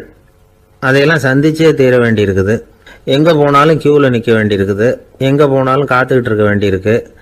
ஆஃபீஸ்லேயோ வீட்லேயோ கூட நீங்கள் நிதானமாக பொறுமையாக நடந்துக்க தெரியலன்னா உங்களுக்கு சிடுமூஞ்சி, முசுடு இப்படிலாம் பேர் வச்சுருவாங்க. அது உங்களுக்கு தேவையா? சரி, வாழ்க்கையில் பொறுமைசாலின்னு பேர் வாங்கிறதுக்கு என்ன வழி? முதல் பாயிண்ட், நீங்கள் நினைக்கிறது, எதிர்பார்க்கறது, செய்யறது எல்லாமே 100% கரெக்டாக நடக்கணும்னு ஆசைப்படக்கூடாது. எதுவாக இருந்தாலும் அதில் ஓரளவுக்கு தவறு நடக்கலாம் அப்படிங்கிறத எதிர்பார்த்தே இருக்கணும். ஓரளவுக்கு அதை அனுமதிக்கணும். ஒரு நண்பரை 6 மணிக்கு ஒரு இடத்துக்கு வர சொல்லியிருக்கிறீங்க. 6 மணிக்கு அவர் வரல. உடனே பொறுமை இழந்து நடந்துக்கக்கூடாது. ஒரு 10 நிமிஷம் டிலே ஆகலாம். ஒரு வர்ற வழியில் பஸ்ஸு கூட ஏதாவது டிராஃபிக்கில் மாட்டியிருக்கலாம். அதெல்லாம் எதிர்பார்த்தே கொஞ்சம் காத்திருக்கிறதுல ஒன்றும் தப்பு இல்லை. சில சமயம் டிலே ஆகிறது கூட நல்லதாக முடியும். ஒரு பஸ்ஸை தவற விட்டுட்டு, ஐயோ கொஞ்சம் ஒரு 2 நிமிஷம் முன்னாடி வந்திருந்தா பிடிச்சிருக்கலாமே அப்படின்னு தவிச்சிக்கிட்டு இருப்பாங்க சில பேர். அடுத்தபடியாக வர்ற பஸ்ஸு நேரடியாக நீங்கள் போக வேண்டிய இடத்துக்கே கொண்டு போய் விடுற பஸ்ஸாக கூட இருக்கலாம். அது உங்களுக்கு முன்னாடி தெரியாதுல்ல. சில நெருக்கடியான சூழ்நிலைகளை தமாஷா எடுத்துக்கிறதுக்கு பழகிக்கணும். சில இடங்களுக்கு போகிறப்ப காத்திருக்கிறதுக்கு நம்ம மனசை தயார்படுத்திக்கிட்டே போகணும். ஒரு ரயிலுக்கோ பஸ்ஸுக்கோ அல்லது விமானத்துக்கோ கப்பல் பிரயாணத்துக்கோ போகிறப்போ அங்கே போய் நீங்கள் மணிக்கணக்கில் கூட காத்துக்கிட்டு தான் இருக்கணும். புறப்படுற நேரம் கூட மாறலாம். நீங்கள் போய் சேர்ந்ததும் அது உடனே புறப்படணும்னு கட்டாயமாக என்ன? அது மாதிரி சமயத்தில் படிக்கிறதுக்குன்னு சில சுவாரஸ்யமான புத்தகங்களையும் கையில் எடுத்துக்கலாம். உங்களை சுற்றி எவ்வளவோ சுவாரஸ்யமான சம்பவங்கள் நடந்துக்கிட்டு இருக்குதுல்ல, அதையெல்லாம் வேடிக்கை பாருங்கள். எதுக்காக காத்துக்கிட்டு இருக்கிறோமோ அந்த காரியத்தில் உண்மையாகவே நமக்கு ஒரு அக்கறை இருந்தால் நமக்கு போர் அடிக்காது. சில கோயில்களில் பார்த்துருப்பீங்க, தரிசனத்துக்காக பக்தர்கள் நாள் கணக்கில் காத்துக்கிட்டு இருப்பாங்க. அவங்களெலாம் அழுத்துக்கிறது இல்லை. ஆண்டவனை தரிசிக்கணுங்கிற உண்மையான அக்கறை இருக்கிறதுனால அவங்களுக்கு போர் அடிக்கிறது இல்லை. ஆனால் சில சினிமா தியேட்டரில் கூட பார்க்கலாமே, சினிமா கியூ கூட அப்படி தான். சாயந்தரம் 6 மணி ஆட்டத்துக்கு காலம்பரம் 6 மணிக்கே போய் கூட காத்துக்கிட்டு இருப்பாங்க. அவங்களுக்கெல்லாம் போர் அடிக்காது, படம் பார்க்குற ஆர்வம். இன்னொரு முக்கியமான விஷயத்தை நாம் பழக்கப்படுத்திக்கணும். லிவ் ஃபார் தி மூமெண்ட் அப்படிங்கிறாங்க நிபுணர்கள். ரொம்ப பேர் எப்படின்னா அடுத்தபடியாக நடக்க போகிற விஷயத்திலேயே கவனமாக இருப்பாங்க. அந்த நினைப்புலேயே இந்த நிமிஷத்தை பொறுமை இல்லாமல் கழிப்பாங்க. ஒருத்தர் இருக்கார், அவர் எப்படின்னா ஆஃபீஸ் முடியறதுக்குள்ளேயே சார் 5 மணிக்கெல்லாம் ரெடியாக இருங்க, நாம் அந்த ஹோட்டலில் போய் டிஃபன் சாப்பிட்ணும் அப்படின்னு 4 மணிலேருந்து சொல்லிகிட்டு இருப்பார். 4:55 பரபரப்பாக ஓடி வருவார். 2 பேரும் புறப்படுவோம், ஹோட்டலுக்கு போவோம், சாப்பிட்டுக்கிட்டு இருப்போம். அப்படி சாப்பிட்டுட்டு இருக்கிறப்ப சார் சாப்பிட்டு முடித்ததும் நேராக ஒரு ஜவுளி கடைக்கு போகிறோம் அப்படிம்பார். பரபரக்க சாப்பிட்டு முடிப்பார், புறப்படுவார். ஜவுளி கடையில் அவசரமாக சீக்கிரம் பில் போடுங்க சார், சினிமாவுக்கு நேரம் ஆகிடும்பார். சினிமா தியேட்டரில் உட்காந்து அடுத்தபடியாக எங்கே டின்னர் சாப்பிட்றதுன்னு யோசனை பண்ணிகிட்டு இருப்பார். ராத்திரி படுக்கையில் விழுந்ததுக்கு அப்புறமும் நாளைக்கு காலையில் எழுந்திரிச்சதும் அதை பண்ணணும் இதை பண்ணணும்னு திட்டம் போட்டுக்கிட்டே இருப்பார். அதாவது எப்பவும் அடுத்த நிமிஷம், அடுத்த நாள், அடுத்த வாரம், அடுத்த வருஷம், இதுதான் அவங்க சிந்தனை. இந்த நிமிஷம் என்ஜாய்மெண்ட்டை அவங்க இழந்துடுறாங்களாம். அதனால தான் வாழ்நாள் பூரா பொறுமையின்மை, அவஸ்தை, அல்லல். அதனால் நாம் எல்லாரும் வாழ்க்கையில் நிதானமாக இருக்கிறதுக்கு கற்றுக்கணுமா. அதுக்காக இந்த நிதானத்துக்கு வேறு விதமான அர்த்தம் பண்ணிக்கக்கூடாது. ஒருத்தர் அப்படித்தான் ஒரு தடவை அவருடைய குதிரை காணாமல் போயிட்டு தான். அதுக்காக அவர் கவலைப்படலை, நிம்மதியாக இருந்தார், சந்தோஷமாக இருந்தார். என்ன சார் இது, உங்கள் குதிரை திருட்டு போயிட்டுதுங்கிறீங்க, நீங்கள் கவலைப்படாமல் இருக்கிறீங்களே அப்படின்னு கேட்டாங்களாம். அதுக்கு அவர் சொல்லியிருக்கார், நல்ல வேலை சார், கட்டியிருந்த குதிரை காணாமல் போயிருக்குது. நான் அது மேலே உட்காந்துருக்கிற சமயம் அது காணாமல் போயிருந்ததுன்னா, திருட்டு போயிருந்ததுன்னா நானும் சேர்ந்தில் காணாமல் போயிருப்பேன் அப்படின்னாராம். எவ்வளவு நிதானமான ஆள் பாருங்க.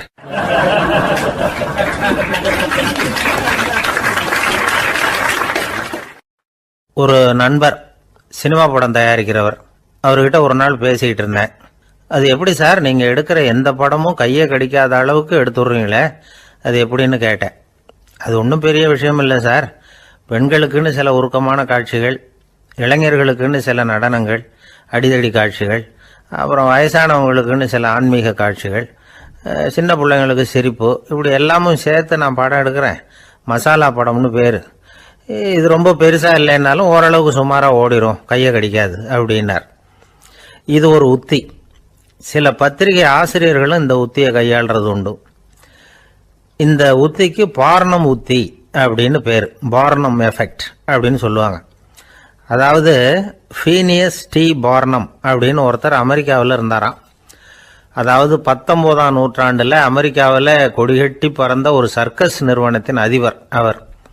இந்த உலகத்தில் ஒவ்வொரு நிமிஷமும் ஒரு ஏமாளி பறந்துக்கிட்டே இருக்கிறான் அப்படிங்கிறது அவருடைய சித்தாந்தம். ஒவ்வொருத்தரையும் திருப்திப்படுத்துகிற அளவுக்கு அம்சங்களை கொஞ்சம் கொஞ்சமாக கலந்து கேளிக்கை நிகழ்ச்சிகளை நடத்தினது தான் அவருடைய மகத்தான வெற்றிக்கு காரணம்.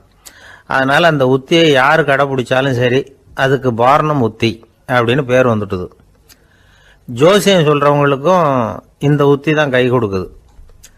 ஒரு விஷயத்தை ஒருத்தருடைய கோள் நிலைகள் அல்லது கையெழுத்து நிரூபிக்கிறதாக அவர்கிட்ட சொன்னால் அதை அவர் நம்பிவிடுவார். ஆனால் அந்த விஷயம் நல்லதாக இருக்கணும், நேர்மையானதாக இருக்கணும், அதாவது பாசிட்டிவாக இருக்கணும். 8ஆம் இடத்துல குரு, 9ஆம் இடத்துல சனி, நீங்கள் ஒரு பெரிய மேதை தான் அப்படின்னு சொல்லுவாங்க. கேட்குறவங்களுக்கு அதை மறுக்கிறதுக்கு மனசு வராது. அப்படி சொல்லும் பொழுது கூடவே என்ன கொஞ்சம் முன்கோபம் அதிகமாக இருக்கும், இருந்தாலும் அது உடனே மறைஞ்சிரும் அப்படின்னு சில அற்ப விஷயங்களையும் சொன்னாலும் அதையும் சரிதான்னு சொல்லி ஒத்துக்குவாங்க. ஆளுமையை எடை போடுகிற ஒரு நிறுவப்பட்ட உத்தியின் மூலமாக தன்னுடைய குணாதிசயங்கள் கண்டுபிடிக்கப்பட்டதாக அவர் நம்புறது தான் இதுக்கு காரணம். இந்த மாதம் பணத்தட்டுப்பாடு கொஞ்சம் இருக்கும், உடம்புல ஏதாவது கொஞ்சம் அசௌகரியம் இருக்கும், வீட்டுக்குள்ளே லேசாக மனஸ்தாபம் வரலாம், இது மாதிரி பொதுப்படையாக சிலதை சொன்னாலே போதும், மக்களை நம்ப வச்சுடலாம். இதெல்லாம் நமக்கு மட்டும்தான் ஏற்படுது அப்படின்னு சொல்லி அவங்க நினைக்கிறது தான் காரணம். இதுதான் பாரணம் உத்திங்கிறது. மனிதர்கள் பாராட்டுகளை விரும்புகிறதும் விமர்சனங்களை வெறுக்கிறதும் பாரணம் உத்தியின் அடுத்த கூறு. அதனால் ஒருத்தருக்கு ஜோசியம் சொன்னாலும் சரி, அவருடைய ஆளுமையை மதிப்பிடுறதாக இருந்தாலும் சரி, அவரை புகழற மாதிரி இருந்தாலும் சரி, அப்படி இருந்தால் தான் அது சரியாக இருக்கும். சாதகமான விஷயங்களை அதிகமாகவும் பாதகமான விஷயங்களை நாசூக்காகவும் சொன்னால் மக்கள் அதை நம்பிடுவாங்க. ஒருத்தரை கருமின்னு சொன்னால் ஏற்றுக்க மாட்டார். அதையே கொஞ்சம் மாற்றி நீங்கள் கொஞ்சம் சிக்கனமான ஆசாமி அப்படின்னு சொன்னால் நீங்கள் சொல்கிறது சரிதான் சார் அப்படிம்பார். நீங்கள் பெரிய செலவாளி தான், இருந்தாலும் நல்ல விஷயங்களுக்கு தான் செலவழிப்பீங்க அப்படின்னு சொல்லணும். இப்படி இந்த பாரணம் உத்தியை கடைபிடிச்சி இன்னைக்கு வெற்றிகரமாக காலம் தள்ளுறவங்க நிறைய பேர் இருக்கிறாங்க. இந்த உலகத்தில் ஒவ்வொரு நிமிஷமும் ஒரு ஏமாளி பறந்துக்கிட்டே இருக்கிறான் அப்படிங்கிறது தான் ஃபீனியஸ் பார்னம் அவர்களுடைய நம்பிக்கை. அதை விட அடுத்தவங்களை ஏமாளியாக நினைக்கிற மனுஷர்கள் தான் இன்னைக்கு உலகத்தில் ரொம்ப அதிகம். ஒருத்தர் தன்னுடைய மேல் அதிகாரிகிட்ட போய், ஐயா ஒரு நாள் லீவு வேணும், என் தங்கச்சிக்கு கல்யாணம் அப்படின்னார். அவர் பார்த்தார், ஒரு 10 நிமிஷம் வெளியில் இருங்கன்னார். 10 நிமிஷம் கழித்து கூப்பிட்டார், இதை பாருங்க, நீங்கள் சொல்கிறது பொய், இப்போ உங்கள் தங்கச்சிக்கு ஃபோன் பண்ணேன், அவங்க தனக்கு 2 வருஷத்துக்கு முன்னாடியே கல்யாணம் ஆகிட்டதாக சொல்கிறாங்க அப்படின்னார். உடனே இவர் சொன்னார், சார் இப்போ நீங்கள் சொல்கிறதும் பொய்யா தான் இருக்கணும், ஏன்னா நிஜமாக எனக்கு ஒரு தங்கச்சியே கிடையாது அப்படின்னார்.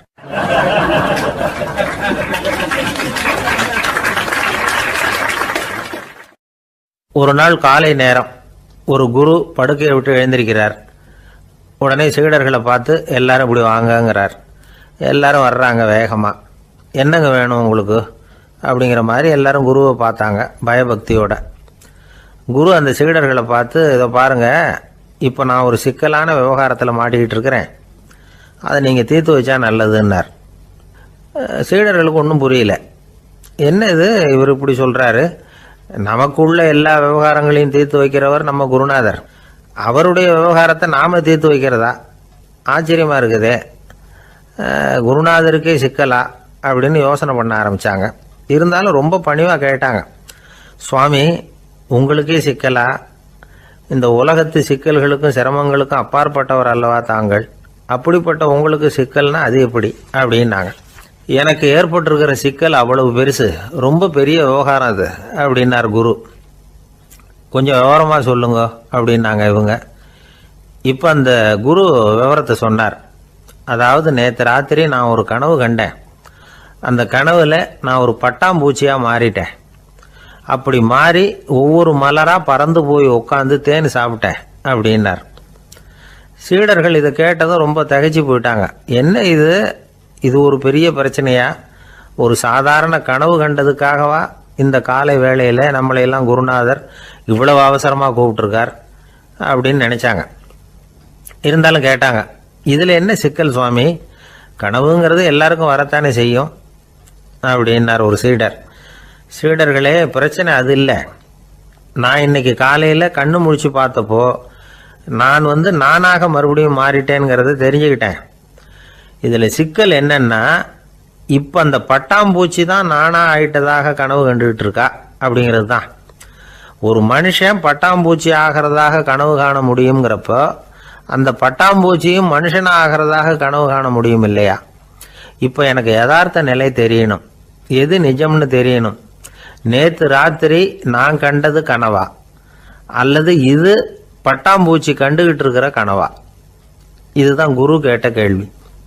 இதை கேட்டதும் சீடர்கள் ரொம்ப குழம்பி போயிட்டாங்க.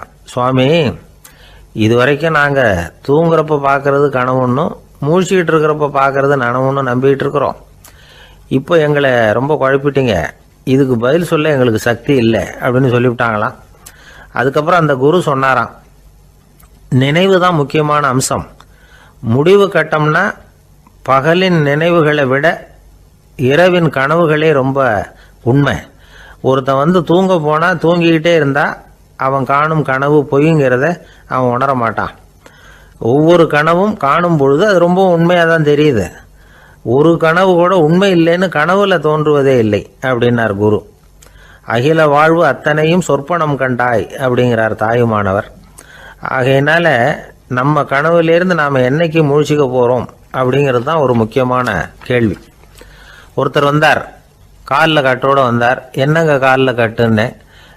சார், நேற்று ராத்திரி தூக்கத்தில் எங்கள் வீட்டு கூரையில் ஏணியை சாத்தி வச்சு இறங்கினப்போ வழுக்கி விழுந்து காலை உடச்சிக்கிட்டேன்னார். உங்கள் வீட்டில் தான் ஏணியே கிடையாது சார் அப்படின்னு. உண்மைதான் சார், நான் கீழே விழுந்து முழிச்சுக்கிட்டதுக்கு அப்புறம் தானே ஏணி இல்லைங்கிறது எனக்கு ஞாபகம் வந்தது அப்படின்னார்.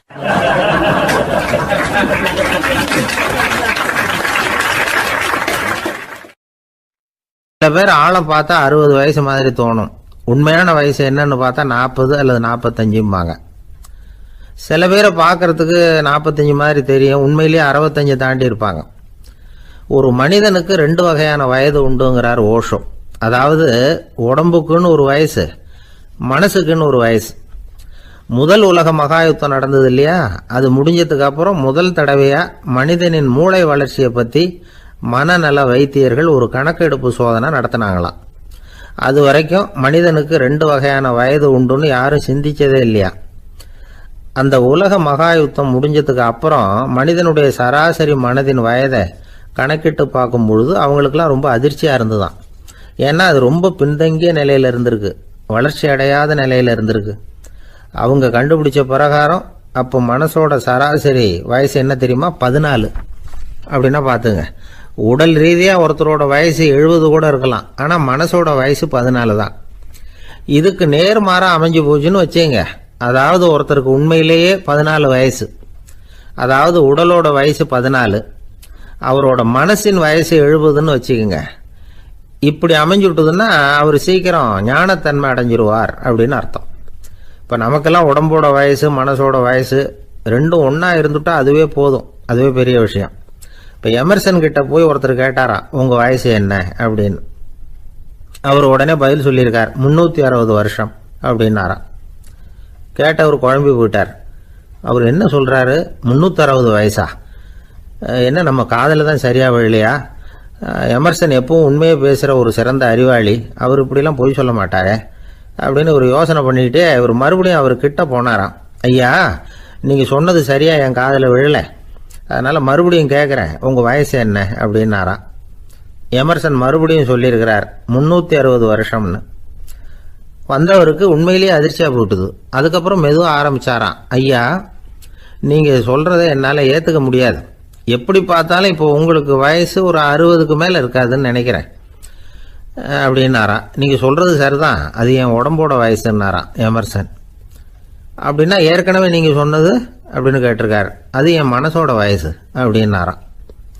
நம்மளை பொறுத்த வரைக்கும் அறிவு தூசு படிஞ்சிருக்கு, அது மாதிரியே அன்பும் மாசுபட்டிருக்கு. இது ரெண்டையும் சுத்தம் பண்ண வேண்டியிருக்குது. அப்போ தான் நாம் சரியான வயசில் வாழ முடியும். ஒரு ஆசாமி இருக்கிறார், அவருக்கு உடம்போட வயசு அதிகம், மனசோட வயசு ரொம்ப குறைச்சல், குழந்தை மாதிரி. அவர் ஒரு ஆஸ்பத்திரியில் படுத்திருக்கிறார். நர்சம்மா எல்லாருக்கும் மருந்து கொடுத்துட்டு போகிறாங்க. கொஞ்ச நேரம் கழித்து திரும்பி வந்தாங்க. அப்போ இவர் அந்த அம்மாவை கூப்பிட்டு சொல்கிறார், இதை பாருங்கள் சிஸ்டர், நீங்கள் எல்லாருக்கும் சின்ன சின்ன மாத்திரையாக கொடுத்துட்டு எனக்கு மட்டும் நீளமான மாத்திரையாக கொடுத்துட்டீங்க. முழுங்கிறதுக்கு ரொம்ப கஷ்டமாக போச்சு. இனிமேல் எனக்கும் சின்ன மாத்திரையாக கொடுங்க சிஸ்டர் அப்படின்னாராம். அந்த அம்மா உடனே அதிர்ச்சியாகி தலையில் அடிச்சுக்கிட்டாங்களாம். நான் கஷ்டப்பட்டு மாத்திரையை முழுங்கினத்துக்கு நீங்கள் ஏமா தலையில் தட்டிக்கிறீங்க அப்படின்னு கேட்டிருக்காரு இவர். இதுக்கு அவங்க சொல்லியிருக்கிறாங்க, நான் உங்களுக்கு கொடுத்துட்டு போனது மாத்திரை இல்லைங்க, அது தெர்மாமீட்டர் அப்படின்னாங்களாம்.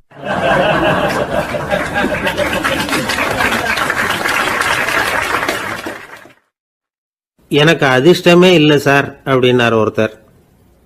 ஏன் அப்படி சொல்றீங்கன்னு கேட்டோம்.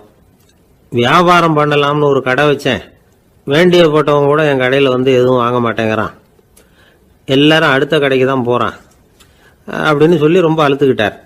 இதுக்கு போய் அதிர்ஷ்டம் இல்லைன்னு சொல்லாதீங்க, வாடிக்கையாளர்களை கவர்றது எப்படிங்கிறது உங்களுக்கு தெரியல, அதுதான் குறை அப்படின்னும். சார் உங்களுக்கு தெரிஞ்ச அந்த ரகசியத்தை எனக்கும் கொஞ்சம் சொல்லி கொடுங்களேன் அப்படின்னார். சரி உங்கள் காதை இப்படி கொடுங்க அப்படின்னு சொல்லி அது சம்பந்தமாக பெரிய வல்லுநர்கள் சொல்லியிருக்கிற கருத்துக்களை அவர்கிட்ட சொல்ல ஆரம்பித்தோம். அதாவது இந்த வாடிக்கையாளர்களை கவர்றதுக்கு வல்லுநர்கள் பல ஆலோசனைகளை ஏற்கனவே சொல்லி வச்சிருக்கிறாங்க. அது சம்பந்தமாக அனுபவப்பட்டவங்க, அதை தெரிஞ்சு வச்சுக்கணும். அதாவது கடை வச்சிருக்கிறவங்க எல்லாரும் இதை கொஞ்சம் காதில் வாங்கி வச்சுக்கணும். எதை இப்போ சொல்ல போகிறத எப்பவும் பணத்தை சம்பாதிக்கிறதுலேயே குறியாக இருக்கக்கூடாதான். அதை விட முக்கியமாக நீங்கள் சம்பாதிக்க வேண்டியது வாடிக்கையாளர்களுடைய மன நிறைவு. வர்றவங்க திருப்தியோடு போகணும், அது முக்கியம். அதில் கவனமாக இருக்கணும். கடைக்கு வர்ற ஒருத்தர் ஏதாவது ஒரு குறை சொல்கிறாருன்னு வச்சுங்க, அதை அலட்சியப்படுத்தக்கூடாது. ரொம்ப அக்கறையோடு அதை காது கொடுத்து கேட்கணும். அப்படியா சார், அதை நான் அவசியம் கவனிக்கிறேன் அப்படின்னு சொல்லணும். ஒருத்தர் வரார், சார் நேற்றுக்கு உங்கள் கடையில் இதை நான் வாங்கிட்டு போனேன், வீட்டில் இது வேணான்னு சொல்லிவிட்டாங்க, அது திருப்பி கொடுக்கறதுக்காக தான் வந்திருக்கிறேன் அப்படின்னு சொல்லி திருப்பி கொடுக்குறார். உடனே நீங்கள் முகம் சுளிக்கக்கூடாது, எரிச்சல் படக்கூடாது. வழக்கம் போல் நிதானமாக முகம் அலர்ச்சியோடு அதை திருப்பி வாங்கிக்கணும். இவ்வளவு ரூபாய்க்கு சாமான் வாங்கினா இந்த ஸ்பூன் அன்பளிப்பு, இப்படி ஏதாவது கொடுக்கலாம். பண்டிகை காலங்கள்லேயும் பொருள்கள் வாங்குறவங்களுக்கு இப்படி ஏதாவது பொருத்தமாக ஒரு அன்பளிப்பு கொடுக்கலாம். நீங்கள் கொடுக்கறது ஒரு சர்வசாதாரணமான பொருளாக இருந்தால் கூட அது வாங்குற ஒரு மனசில் ஒரு மகிழ்ச்சியை ஏற்படுத்தும். எதுவும் உங்களால் கொடுக்க முடியலன்னா உங்கள் முகம் நிறைஞ்ச சிரிப்பியாவது கொடுங்க, அது போதும். உங்கள் கடையில் இல்லாத ஒரு பொருளை வாடிக்கையாளர் கேட்குறார், உடனே இல்லைன்னு முகத்தில் அடித்தது மாதிரி சொல்லிடக்கூடாது. கொஞ்சம் உட்காருங்க சார் அப்படின்னு சொல்லி உங்கள் பணியாளர் யாரையாவது அனுப்பி வெளியிலேருந்து வாங்கிட்டு வர சொல்லி அவர்கிட்ட கொடுக்கலாம். சில பேர் உங்கள் கடைக்கு வரும்பொழுது அவங்க வீட்டு குழந்தைகளையும் கூப்பிட்டுக்கிட்டு வர்றாங்கன்னு வைங்க. நீங்கள் என்ன செய்யணும்னா அந்த குழந்தைகளை முதல்ல கவனிக்கணும். அது கண்ணத்தை கிள்ளணும், அதுகிட்ட விளையாடணும், அதுக்கு ஏதாவது மிட்டாய் பிஸ்கட் எதையாவது கொடுத்து அது கவனத்தை கவரணும். அதுக்கப்புறம் பெரியவங்களை கவனிக்கலாம். உங்கள் கடையில் வேலை செய்கிற பணியாளர்கள் சுத்தமாக இருக்கணும், சிரிச்ச முகம், சுறுசுறுப்பு, இது ரெண்டும் அவங்களுக்கு தேவை. அழுது வடிஞ்சிக்கிட்டு இருக்கக்கூடாது. அப்புறம் இன்னொரு விஷயம், அதிகமாக பொருள் வாங்குற ஒருத்தர்கிட்ட அதிக மரியாதையாகவும் குறைச்சலாக பொருள் வாங்குறவர்கிட்ட வேற விதமாகவும் நடந்துக்கக்கூடாது. எல்லாருக்கிட்டையும் சமமாக நடந்துக்கணும்.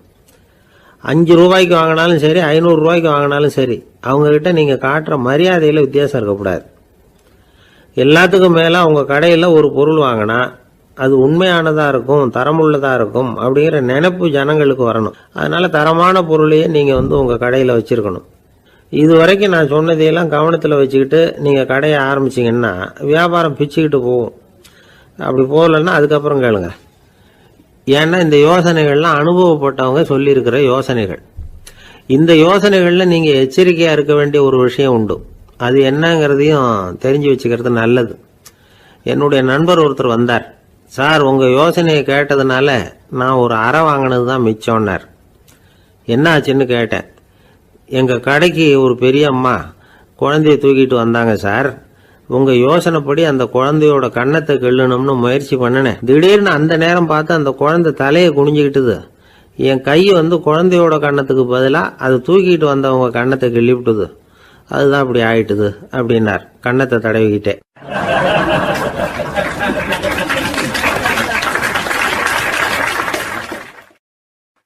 ஒருத்தர் ஓடி வந்தார். இன்னொருத்தரை பார்த்து, சார் உங்கள் சைக்கிளை ஒரு நாள் இரவல் கொடுங்களேன், பக்கத்து ஊருக்கு போயிட்டு வர வேண்டியிருக்கு அப்படின்னார். இவர் சைக்கிளை கொடுத்து பத்திரமா கொண்டுட்டு போங்கன்னார். சார் இதை பத்திரமா கொண்டு போகிறேன், கவலையே வேணாம், ஏன்னா இது உங்களோட சைக்கிள் அப்படின்னு நான் நினைக்கல, என்னோட சைக்கிளாக நினைக்கிறேன் அப்படின்னார். அதுக்கப்புறம் தான் இவருக்கு உண்மையாகவே பயம் வந்துட்டுது. ஏன்னா அவர் சொன்னது மாதிரி அதை தன்னோட சைக்கிளாகவே நினச்சி தள்ளிட்டு போட்டா என்ன பண்ணுறது? எது எதை நம்முடையதா நினைக்கணுங்கிறதுக்கு ஒரு வரையறை இருக்குது. சில பேர் ஆஃபீஸையே வீடாக நினச்சி விடுறது உண்டு. அப்படிப்பட்டவங்க கூட வீட்டை ஆஃபீஸாக நினைக்கிறது இல்லை. ஏன்னா வீட்டில் இவர் ஆஃபீஸராக நடந்துக்க முடியறதில்ல. இதெல்லாம் ஒரு பக்கம் இருக்கட்டும். இப்போ விஷயத்துக்கு வருவோம். பொறியியல் மேதை டாக்டர் விஸ்வேஸ்வர ஐயா இருந்தார் இல்லையா, பாரத ரத்னா விருதெல்லாம் கொடுத்தாங்களே. ஆஃபீஸ் வேலை வேற, சொந்த வேலை வேற அப்படிங்கிறதுக்கு ஒரு உதாரணமாக இருந்தவர் அவர். மைசூர் மகாராஜா கிட்ட திவானா இருந்தார். அவர் ஒரு நாள் அரசாங்க வேலை காரணமாக வெளியூர் போயிருந்தார். ஹாசன்கிற ஊருக்கு பக்கத்தில் ஒரு பயண மாளிகை, அங்கே தங்கிவிட்டார். ராத்திரி அங்கே தங்கி இருந்துட்டு விடிஞ்சதும் ஊருக்கு திரும்புறதாக திட்டம். ராத்திரி தூங்குறதுக்கு ரொம்ப நேரம் ஆயிட்டுது. ரொம்ப நேரம் வரைக்கும் அரசாங்க சம்பந்தப்பட்ட வேலைகளையே பார்த்துக்கிட்டு இருக்கிறார். அரசாங்க ஃபைல்கள் நிறைய இருந்தது. அதையெல்லாம் ஒவ்வொன்றா எடுத்தார், படித்து பார்த்தார், பரிசீலனை பண்ணார். அதில் எழுத வேண்டியதை எழுதினார், கையெழுத்து போட்டார். ஒரு வழியாக அந்த வேலையெல்லாம் முடிஞ்சுது. அதுக்கப்புறம் என்ன பண்ணார்னா, தன்னுடைய சூட்கேஸை திறந்தார். அதிலிருந்து 2 மெழுகுவத்தியை எடுத்து கொளுத்தி வச்சார். அந்த பயண மாளிகையில் அது வரைக்கும் எரிஞ்சுக்கிட்டு இருந்த மின்சார விளக்குகளை அணைச்சுட்டார். அதுக்கு பிறகு அந்த மெழுகுவத்தி வெளிச்சத்தில் சில புத்தகங்களை தொடர்ந்து படிக்க ஆரம்பிச்சிட்டார். அந்த பயண மாளிகையில் பணியாளராக இருந்தவர் இதை பார்த்துட்டு ஓடி வந்தார். மறுபடியும் மின் விளக்க போடுறதுக்காக போனார். விஸ்வேஸ்வரையா அதை பார்த்துட்டு போட வேணாம்ட்டாராம். இதுவரைக்கும் நான் அரசாங்க அலுவல்களை கவனிச்சுக்கிட்டு இருந்தேன், அதனால மின் விளக்குகள் அப்போ எரிஞ்சதில் தப்பு இல்லை. இப்போ நான் புத்தகம் படிச்சுக்கிட்டு இருக்கேன், இது என்னுடைய சொந்த வேலை. இங்கே இருக்கிற மின் விளக்கு அதுக்காக ஏன் எரியணும் அப்படின்னு கேட்டாராம். இப்போ இருக்கிற சில அரசு பணியாளர்கள்கிட்ட இந்த சம்பவத்தை பேச்சோட பேச்சா சொல்லி பார்த்தேன். அவங்களால இதை ஜீரணிக்கவே முடியல. நேர்மை தேவைதான் சார், அதுக்காக அவ்வளவு தூரத்துக்கு அது தேவையா அப்படிங்கிறாங்க. விஸ்வேஸ்வரையா அப்படி பண்ணினது தான் ஒரு நேர்மையாளர் அப்படின்னு இந்த உலகத்துக்கு நிரூபிக்கணுங்கிறதுக்காக இல்லை. தான் அப்படி நடந்து காட்டினா தன்னை சுற்றி இருக்கிறவங்களும் அதை கேள்விப்படுறவங்களும் முடிஞ்ச அளவுக்கு பொது வாழ்க்கையில் அரசு பணியில் நேர்மையை கடைபிடிக்க முயற்சி பண்ணலாமே அப்படிங்கிறதுக்காகத்தான். இப்போவும் சில பேர் இருக்கிறாங்க, இவங்க ஆஃபீஸ் வேற வீடு வேறன்னு நினைக்கிறது இல்லை, அவ்வளோ உரிமை. ஒருத்தர் அப்படிதான், அவருக்கு அவசரமாக 5000 ரூபா தேவைப்பட்டது. ஆஃபீஸு பணத்தை எடுத்துக்கிட்டார். அந்த நேரம் பார்த்து ஆடிட் வந்துட்டுது. ஆப்பிட்டுக்கிட்டார். விசாரணை நடக்குது.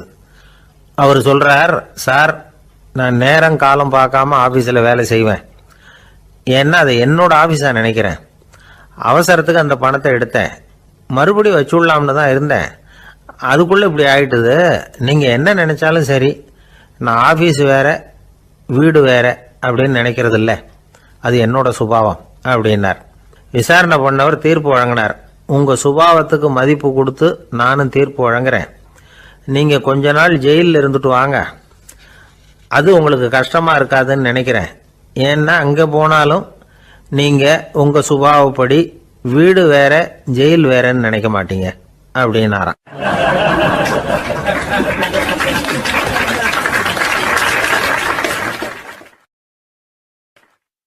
திபேத் நாட்டில் புத்த மடாலயங்கள் நிறைய உண்டு. அதுக்கு ஒரு தலைமையகமும் உண்டு. அது இந்த திபேத் தலைநகரம் லாசாவில் இருக்குது. ரொம்ப காலத்துக்கு அப்பால் அதை பற்றிலாம் நிறைய விவரங்கள் எழுதி வச்சிருக்கிறாங்க. அது இப்போவும் நமக்கு கிடைக்குது.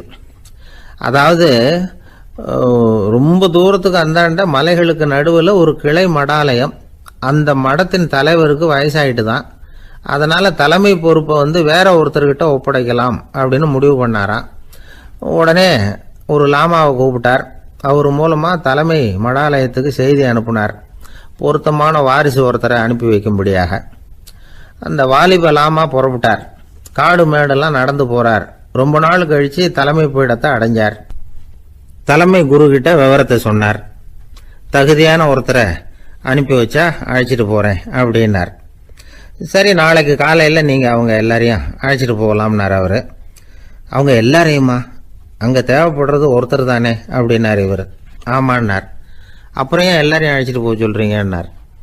அது இப்போ உனக்கு புரியாது. நான் ஒரு 100 பிக்குகளை அனுப்புகிறேன், அதாவது பிட்சுகளை. அவ்வளவு பேரையும் அங்கே வச்சு சமாளிக்க முடியாது அப்படின்னாரு இவர். இருந்தாலும் இப்போ அந்த தலைமை குரு என்ன சொன்னார்னா, அதை பற்றி கவலைப்படாத, நான் 100 பேரை அனுப்புகிறேன், அதில் 99 பேர் வழியிலேயே காணாமல் போடுவாங்க, ஒருத்தன் மட்டும்தான் வருவான், அவனும் அங்கே சேர்ந்துட்டானா நீ ரொம்ப கொடுத்து வச்சவன் அப்படின்னார். இவருக்கு ஒன்றும் புரியல. இருந்தாலும் மறுநாள் அந்த வாலிப லாமா 100 பேரை அழைச்சிக்கிட்டு புறப்பட்டார். போகிற வழியிலேயே பல பேர் அங்கங்கே பிச்சுக்கிட்டு போயிட்டாங்க. அவர் சொன்னது மாதிரியே வழியில் அவங்க ஊர்கள் இருந்தது தான் காரணம். அப்பா அம்மாவை பார்த்துட்டு வரேன் அப்படின்னு கொஞ்சம் பேர் போனாங்க. சொந்த பந்தத்தை பார்த்துட்டு வரேன் அப்படின்னு கொஞ்சம் பேர். ஒரு வாரம் ஆச்சு. இப்போ மிஞ்சினது 10 பேர் தான். வழியில் ஒரு நகரம், அங்கே சில பிட்சுக்கள் சந்திச்சாங்க. எங்கள் மடத்து தலைவர் இறந்துட்டார், உங்களில் யாராவது ஒருத்தர் எங்களுக்கு தலைவராக முடியுமா அப்படின்னு கேட்டாங்க. 10 பேரும் தயார். அதில் ஒருத்தரை அழைச்சிட்டு அவங்க போயிட்டாங்க. இன்னொரு ஊரில் சில பேர் வந்தாங்க, வழி மறிச்சாங்க. நில்லுங்க, எங்கள் மன்னர் மகளுக்கு திருமணம், அதை நடத்தி வைக்க 3 லாமாக்கள் தேவை அப்படின்னாங்க. இப்படி கொஞ்சம் கொஞ்சமாக எல்லாரும் காலி. கடைசியில் 2 பேரும் மிஞ்சினாங்க. அங்கே ஒரு இளம்பெண் எதிரில் வந்தா, எங்கள் அப்பா வேட்டைக்கு போயிருக்கிறாரு, இன்னும் திரும்பி வரல, வீட்டில் வேற யாரும் இல்லை, தனியாக இருக்க பயமாக இருக்கு, யாராவது ஒருத்தர் எனக்கு துணையாக இருக்கணும் அப்படின்னு கேட்டுக்கிட்டா. எங்கள் 2 பேரில் நீயே ஒருத்தரை தேர்ந்தெடுத்துக்கோ, இல்லைன்னா எங்களுக்குள்ள சண்டை வந்துடும் அப்படின்னாங்க. இப்போ மிஞ்சினவர் ஒருத்தர், அவருக்கும் ஒரு சோதனை வந்தது. ஒரு தர்க்கவாதி எதிரில் வந்தான், உன்னோட வாதம் பண்ணணும்னா. இவனோட வாதம் பண்ணுறேன், அது முடிய ரொம்ப காலம் ஆகலாம், தர்க்கத்தில் நான் ஜெயிச்சா அங்கே வரேன், இல்லைன்னா இவருடைய சீடனை ஆயிடுவேன் அப்படின்னார் அவர். கடைசியாக அழைக்க வந்த வாலிபலாமா மட்டும் வெறும் கையோடு திரும்பி போனார். அங்கே இருந்த வயசான மடாதிபதி கேட்டார், எத்தனை பேர் அங்கேருந்து புறப்பட்டீங்கன்னார். என்னையும் சேர்த்து 101ன்னார் அவர். நல்லது, நீயாவது திரும்பி வந்திய, அதுதான் எனக்கு போதும், ஏன்னா நீ தான் எனக்கு உண்மையான வாரிசு, அந்த 100 பேரில் யாரும் வரமாட்டாங்க அப்படின்னார் அவர். ஏன்னா அவருக்கு தெரியும் இவர் ஒருத்தர் தான் திரும்பி வருவாருங்கிறது. திபேத்தில் ஒரு பழங்கால பழமொழி உண்டாம், 100 பேர் செல்லலாம், எப்பொழுதாவது ஒருவன் அபூர்வமாக அடைய வேண்டிய இடத்தை அடைவான். இதுதான் அந்த பழமொழி. ஒரு உன்னதமான இலக்கை அடையணும்னா அது அவ்வளவு சுலபமான காரியம் இல்லை. இந்த காலத்து மடாலயம் ஒன்று, அதில் ஒரு தலைவர், அவருக்கு வயசாயிட்டுது, தனக்கு ஒரு வாரிசை நியமிக்கணும் அப்படின்னு ஆசைப்பட்டார். ரொம்ப கஷ்டப்பட்டு ஒருத்தரை பிடிச்சார், தனக்கு வாரிசா நியமிச்சுட்டு அவர் சமாதி ஆயிட்டார். புதுசாக பொறுப்பேற்றுக்கிட்டவர் அப்படியே உட்காந்துருந்தார். அவரை தேடிட்டு பத்திரிகை நிருபர்கள்லாம் வந்தாங்க, கேட்டாங்க. அவர் உங்கள் பொறுப்பில் அவர் பெரியவர் விட்டுட்டு போன இது எவ்வளவு சுமாராக தேரும், எவ்வளவு விட்டுட்டு போனார் அப்படின்னு கேட்டிருக்கிறாங்க. அது என்ன ஒரு 50 லட்சம் இருக்கும் அப்படின்னாராம். அவ்வளவும் பணமா அப்படின்னு கேட்டிருக்காங்க. இல்லைங்க, கடன் அப்படின்னாராம் இவர்.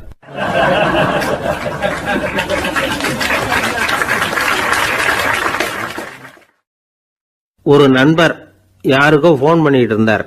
அவர் பேசி முடிச்சதும் நான் அவரை பார்த்து, இப்போ ஃபோன் பண்ணீங்களே, அந்த ஃபோன் நம்பர் என்ன அப்படின்னு கேட்டேன். அவர் தலையை சொரிஞ்சுக்கிட்டார், ஞாபகம் வரலன்னார். சரி சார், அதை விடுங்க, உங்கள் மனைவி பேர் என்ன அப்படின்னு கேட்டேன். மாலதின்னார். என்ன சார் இது வேடிக்கை, கொஞ்ச நேரத்துக்கு முன்னாடி பேசின ஃபோன் நம்பர் மறந்து போச்சு, எப்போவோ கல்யாணம் பண்ணிக்கிட்ட மனைவி பேர் மறக்கலை, அதை கரெக்டாக சொல்லிவிட்டீங்களே அப்படின்னு கேட்டேன். அவர் என்ன ஒரு மாதிரியாக பார்த்தார். அவர் அப்படி என்னை பார்த்ததில் ஒன்றும் தப்பு இல்லை, ஏன்னா நாம் எல்லாருமே அப்படித்தானே, ஒரு குறிப்பிட்ட காரியத்துக்காக தொலைபேசியில் ஒருத்தட்ட பேசுகிறோம், அதுக்கப்புறம் அந்த எண் நமக்கு அனாவசியம், அதனால் மறந்துடுறோம். இதுக்கு பேர் தான் தற்காலிக ஞாபகம். ஆனால் மனைவி பேரை மறந்துட முடியுமா?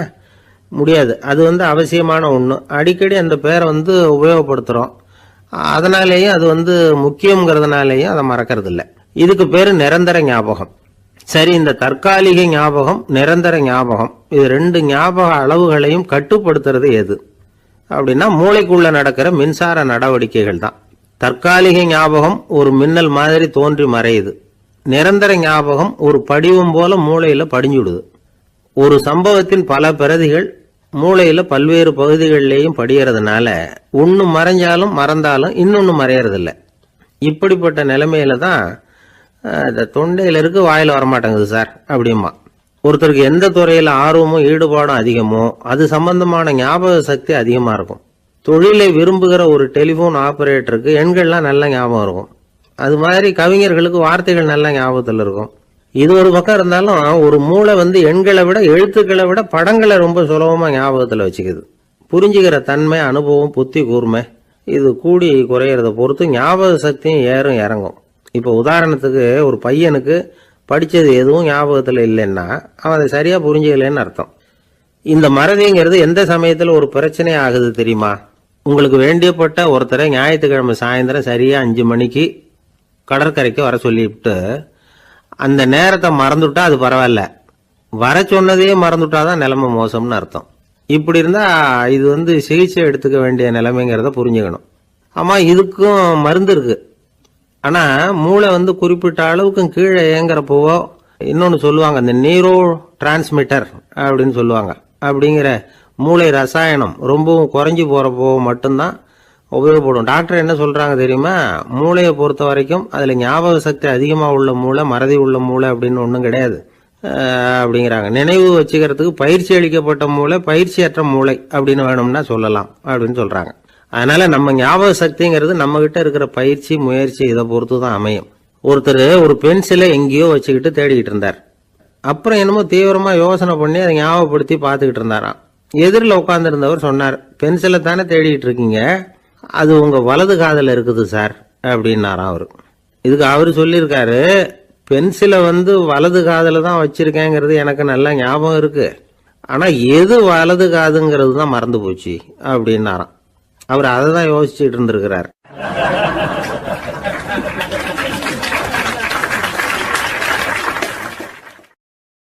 ஒரு காடு, அங்கே புத்தர் அவர் பாட்டுக்கு நடந்து போய்கிட்டே இருக்கிறார்.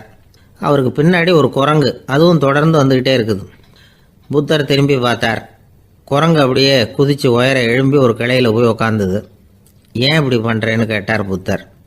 என்னை சாதாரணமாக நினைக்க வேணாம், நான் மகாமந்தி, என்னால் எல்லாம் முடியும், முடியாதுங்கிற வார்த்தையே என்னுடைய அகராதியில் கிடையாது, என்ன வேணும்னாலும் செய்வேன் அப்படின்னுது. அப்படின்னா ஒரு பந்தயம் வச்சுக்கலாமான்னாரு இவர். ஓ வச்சுக்கலாமேன்னுது.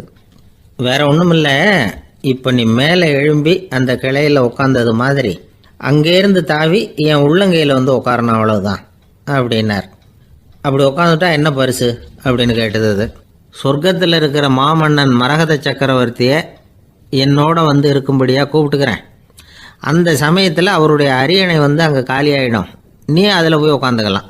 பந்தயத்தில் தோத்துட்டா ஒரு கல்ப காலம் இந்த பூமியில் வாழ வேண்டியிருக்கும், அதுக்கு பிறகு தான் என்கிட்ட வர முடியும், என்ன சொல்கிற அப்படின்னார். குரங்குக்கு தாவறது ஒரு பெரிய காரியமா? இது எனக்கு ரொம்ப சாதாரண விஷயம், என்ன இப்போவே தாவட்டுமா அப்படின்னுது. சரின்னு சொல்லி உள்ளங்கையை நீட்டினார். அவருடைய கை தாமரை இலை அளவுக்கு அப்படியே விரிஞ்சுது. குரங்கு சௌகரியமாக உட்கார்றதுக்காக. குரங்கு தாவறதுக்கு தயாராச்சு. அதுக்கு முன்னாடி ஒரு சின்ன யோசனை அதுக்கு. இந்த கிளையிலேருந்து அந்த கைக்கு தாவறது எனக்கு ரொம்ப அற்பமான ஒரு வேலை, இது ரொம்ப சாதாரணம், என்னுடைய கௌரவத்துக்கு இது சரியாக இருக்காது. அதனால் நான் என்ன பண்ண போகிறேன்னா, இங்கேருந்து கிளையிலேருந்து அப்படியே உயர எழும்ப போகிறேன். எழும்பி மேல் உலகம் போய் அங்கே ஒரு சுற்றிவிட்டு அதுக்கப்புறம் அங்கேருந்து நேராக இந்த கையில் உட்கார போகிறேன் அப்படின்னு நினச்சது. என்ன யோசிக்கிற அப்படின்னார் புத்தர். ஒன்றும் இல்லை, இந்த பாயிரம் பார் அப்படின்னு சொல்லி தாவி உயர போயிட்டுது. கொஞ்ச நேரத்தில் வான உலகத்துக்கே போய் சேர்ந்துட்டுது. அங்கே போய் பார்த்தா அங்கே ஒரு 5 பளிங்கு தூண்கள் இளம் சிவப்பு நிறத்தில் நின்றுக்கிட்டு இருக்குது. குரங்கு நினச்சிக்கிட்டுது, புத்தர்கிட்ட போய் இந்த பளிங்கு தூண்களை பார்த்தோம்னு சொன்னால் அப்படியே திகைச்சு போயிடுவார், இந்த தூணில் ஏதாவது அடையாளம் செஞ்சுட்டு போகணும் அப்படின்னு அந்த இடத்துல மிதந்துக்கிட்டே நினச்சிது. உடனே ஒரு தூணில் எழுதிச்சு.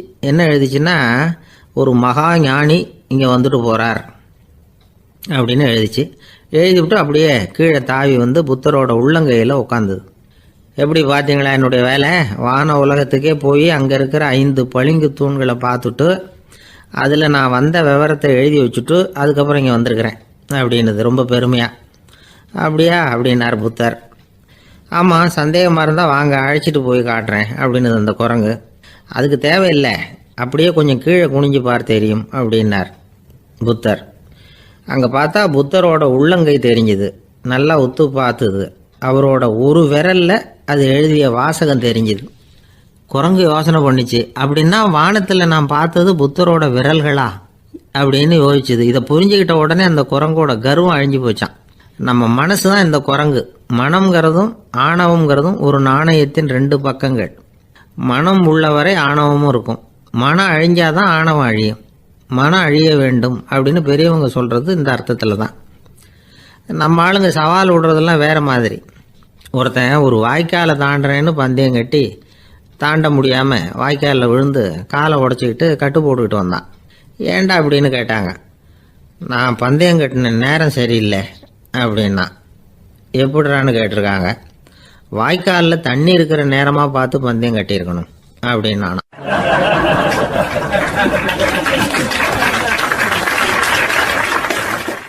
ஒருத்தர் ரொம்ப கவலையோடு உட்காந்துருந்தார். எதை பற்றி சார் கவலைப்படுறீங்கன்னு கேட்டோம். எதிர்காலத்தை பற்றி கவலைப்படுறேன்னார். ஏன்னு கேட்டோம். என்ன பண்ணுறதுன்னே தெரியல சார், எதிர்காலம் ஒரே இருட்டாக இருக்குது, பாதையே புரியலன்னார். இன்னைக்கு நம்ம இளைஞர்கள் பல பேருக்கு எதிர்காலம் இருட்டாக தான் தெரியுது. அவங்கெல்லாம் இந்த கதையை கொஞ்சம் கேட்கணும். ஒரு மலை அடிவாரத்தில் ஒரு சின்ன கிராமம். அந்த மலை ரொம்ப உயரமானது. அடர்த்தியாக செடி கொடிகள் மரங்கள் அதில் மண்டி கிடக்குது. பகல் வேளையில் இருட்டாக தான் இருக்கும், அவ்வளவு அடர்த்தி. அந்த மலை உச்சியில் ஒரு கோவில். நாள் ராத்திரியே புறப்பட்டாதான் காலையில் அந்த கோயிலுக்கு போய் சேர முடியும். கிராமத்து இளைஞன் ஒருத்தன் அந்த மலை உச்சிக்கு போக வேண்டியிருந்தது. கையில் ஒரு விளக்கை எடுத்துக்கிட்டு நாள் ராத்திரியே புறப்பட்டான். புறப்பட்டு போனவன் கிராமத்து எல்லையிலேயே நின்றுட்டான். ஏன் தெரியுமா? அவன் கையில் இருந்த விளக்கோட வெளிச்சம் 10 அடி தூரத்துக்கு தான் தெரியுது. அது வரைக்கும் தான் பாதை தெளிவாக இருக்குது. அதுக்கு அப்பால எல்லாம் ஒரே இருட்டாக இருக்குது, பாதை புரியல. இவன் யோசனை பண்ணி பார்த்தான். மனசுக்குள்ள ஒரு சந்தேகம். 10 அடி தூரம் தானே வெளிச்சம் தெரியுது, அப்படின்னா நாம் 10 அடி தூரம் தானே போக முடியும். அதுக்கு அந்தாண்ட ஒரே இருட்டாக இருக்குது. அதில் எப்படி நாம் நடந்து போகிறது? நாம் ரொம்ப தூரம் நடந்து போய் ஆகணுமே. அப்படிப்பட்ட நினப்பெல்லாம் அவனுக்கு வந்துட்டுது. இதுதான் அவன் மனசில் ஏற்பட்ட தயக்கம். இப்படி யோசிச்சுக்கிட்டே அந்த இளம் ஆசாமி புறப்பட்ட இடத்துலயே நின்றுக்கிட்டு இருக்கிறான். அந்த சமயத்தில் ஒரு வயசான பெரியவர் அந்த பக்கமாக வந்தார். அவர் கையில் இதை விட சின்னதாக ஒரு விளக்கு வச்சிருந்தார். அது எப்படின்னா அது ஒரு 5 அடி தூரத்துக்கு தான் வெளிச்சம் காட்டுது. அவ்வளவு சின்ன விளக்கு. அவரும் மலை உச்சிக்கு போகிறதுக்காக தான் வந்துகிட்டு இருக்கிறார். அவரை பார்த்து இவன் கேட்டான், என்ன பெரியவரே, இவ்வளவு சின்ன விளக்க வச்சுக்கிட்டு அவ்வளவு தூரத்துக்கு எப்படி மலையேற போறீங்க அப்படின்னு கேட்டான். நீ ஏன் இப்படி தயங்கிட்டே நிற்கிறேன்னு கேட்டார் பெரியவர். என்கிட்ட இருக்கிற விளக்கு 10 அடி தூரத்துக்கு தான் பாதையை காட்டுதுன்னா. இப்போ பெரியவர் சொன்னார், தம்பி, உன் கையில் இருக்கிற விளக்கு கொடுக்குற வெளிச்சத்தை வச்சு நீ முதல்ல 10 அடி தூரம் முன்னாடி போ. 10வது அடியில் போய் நின்றுக்கிட்டு பாரு. மறுபடியும் ஒரு 10 அடி தூரத்துக்கு பாதை தெரியும். இப்படி உன் கையில் இருக்கிற விளக்கு தொடர்ந்து வெளிச்சம் காட்டிக்கிட்டே இருக்கும்.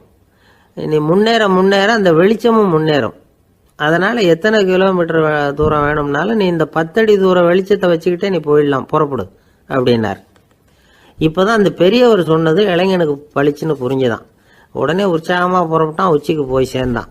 இந்த கதையிலேருந்து நாம் புரிஞ்சிக்க வேண்டியது என்ன தெரியுமா? நீண்ட கால திட்டம் ஒன்று போடும் பொழுது நமக்கு முன்னாடி இருக்கிறத மறந்துட்டு மனசை போட்டு குழப்பிக்க கூடாது. உங்கள் கையில் என்ன இருக்கோ அதுலேயே உங்கள் எதிர்காலம் மறைஞ்சிருக்குது. கண் முன்னாடி தெரியறத வச்சு ஆரம்பிங்க, போக போக வழி தானா புலப்படும் அப்படிங்கிறார் ஒரு பெரியவர். பெரிய பயணங்களையெல்லாம் இப்படி தான் நடத்த வேண்டியிருக்கும். ஒவ்வொரு அடியாக எடுத்து வச்சா ஓடி போய் சேர்ந்து விடலாம். மலைச்சி போய் நின்றுட்டா நின்றுக்கிட்டே இருக்க வேண்டியது தான்.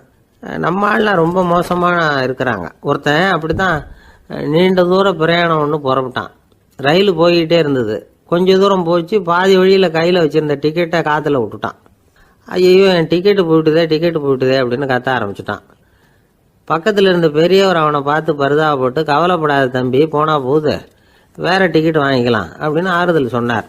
அதுக்கு அவன் சொல்கிறான், சார், நான் அதுக்காக அழலை, அந்த டிக்கெட்டு கிடைச்சா தானே நான் எந்த ஊருக்கு போகணுங்கிறது எனக்கு தெரியும் அப்படிங்கிறான்.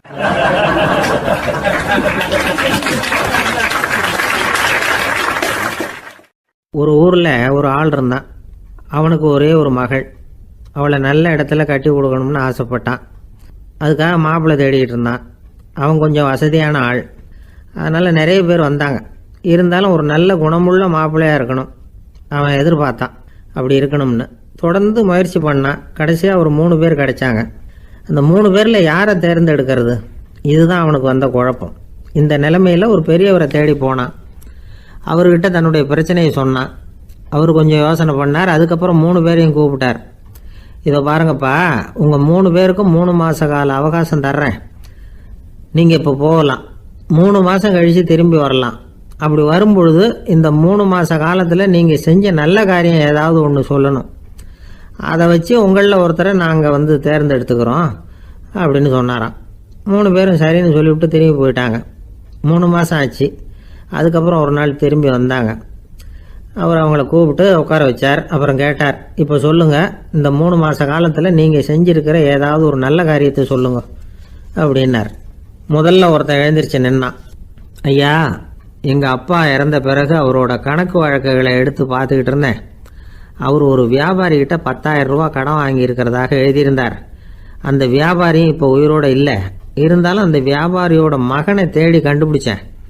கணக்கு புத்தகத்தை காட்டினேன். உங்கள் அப்பா கிட்ட 10,000 ரூபா கடன் வாங்கியிருக்கிறதாக இதை எழுதியிருக்கிறார். அதனால் அதை திருப்பி கொடுக்கறதுக்காக வந்திருக்கிறேன், இந்தாங்க அந்த பணம் அப்படின்னு சொல்லி கொடுத்துட்டு வந்துட்டேன் அப்படின்னு நானும். இதை பெரியவர் கவனமாக கேட்டுக்கிட்டார். அதுக்கப்புறம் 2வது இளைஞன் எழுந்திருச்சான். ஐயா, நான் போன மாதம் ஒரு நாள் ராத்திரி வேளையில் ஒரு காட்டுப்பாதை வழியாக எங்கள் ஊருக்கு போய்கிட்டு இருந்தேன். அந்த சமயத்தில் அந்த வழியாக வந்துக்கிட்டு இருந்த ஒரு வழிப்போக்கர்கிட்ட 4-5 திருடர்கள் வம்பு வளர்த்து அவர்கிட்ட இருந்த பொருளை எல்லாம் கொள்ளையடிச்சிக்கிட்டு இருந்தாங்க. நான் உடனே ஒரு குச்சியை எடுத்துகிட்டு ஓடினேன். அந்த திருடர்களை அடித்து விரட்டினேன். பொருளை எல்லாம் மீட்டு அந்த வழிப்போக்கர்கிட்ட ஒப்படைச்சேன். அவரை பத்திரமா அழைச்சிட்டு போய் அவர் வீட்டில் விட்டுட்டு வந்தேன் அப்படின்னு நானும். இதையும் பெரியவர் கவனமாக கேட்டுக்கிட்டார். அடுத்தபடியாக 3வது இளைஞன் எழுந்திருச்சான். ஐயா, போன மாதம் ஒரு நாள் நான் ஒரு மலைப்பாதை வழியாக போய்கிட்டு இருந்தேன். மலைப்பாதை விளிம்பில் ஒரு மதகு கட்டை, அது மேலே ஒரு ஆள் படுத்து தூங்கிட்டு இருந்தான். அந்த பக்கம் தவறி உருண்டு விழுந்திருந்தான்னா அதில் பாதாளம், அது மலையடி வாரத்தில் போய் தான் விழணும், அவ்வளவு பள்ளம். அது தெரியாமல் அவன் பாட்டுக்கு தூங்கிட்டு இருந்தான். நான் உடனே அவன்கிட்ட ஓடி போய் குனிஞ்சு அவன் முகத்தை பார்த்தேன். அப்போ தான் புரிஞ்சுது, அவன் ஏற்கனவே எனக்கு தெரியும். அவனை எனக்கு நிறைய கெடுதல் பண்ணியிருக்கிறான், இடைஞ்சல் கொடுத்தவன். இருந்தாலும் ஐயோ பாவம்னு நினச்சி அவனை எழுப்பி பாதுகாப்பாக வேற ஒரு இடத்துல படுக்க வச்சுட்டு வந்தேன் அப்படின்னு நானும். பெரியவர் இதையும் கேட்டுக்கிட்டார். அதுக்கப்புறம் அவங்க 3 பேரையும் பார்த்து நீங்கள் போகலாம், நாங்கள் யோசித்து முடிவு பண்ணி உங்களுக்கு சொல்லி அனுப்புகிறோம் அப்படின்னாராம். அந்த இளைஞர்கள் புறப்பட்டு போயிட்டாங்க. அதுக்கப்புறம் அந்த பெண்ணோட அப்பாவை பார்த்து சொன்னார், இந்த 3 பேருமே நல்ல பிள்ளைங்க தான், அதில் ஒன்றும் சந்தேகம் இல்லை. இருந்தாலும் இந்த 3 பேர் செஞ்ச செயல்களையும் ஒப்பிட்டு பார்க்க வேண்டியிருக்கு. முதல் இளைஞன் நேர்மைக்கு எடுத்துக்காட்டாக விளங்குறான். இந்த காலத்தில் இது மாதிரி இளைஞர்களை பார்க்கறது ரொம்ப கஷ்டம்தான். இருந்தாலும் அவன் கடமையை தான் செஞ்சான். 2வது இளைஞன் நல்ல வீரன், தைரியசாலி. ஒரு வீரன் எதை செய்யணுமோ அதைத்தான் இவன் செஞ்சான்.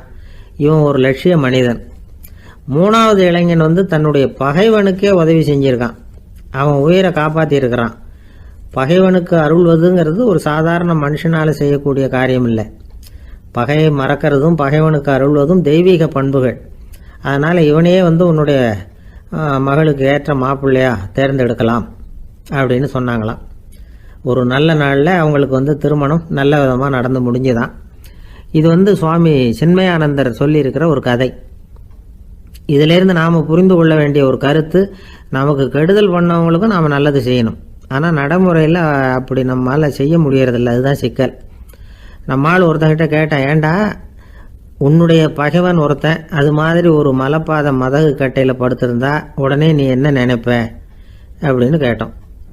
இது ஒரு அருமையான சந்தர்ப்பம்னு நினைப்பேன் அப்படின்னா. எதுக்குன்னு கேட்டோம். அவனை அந்த பக்கமாக உருட்டி கீழே தள்ளுறதுக்கு அப்படின்னா.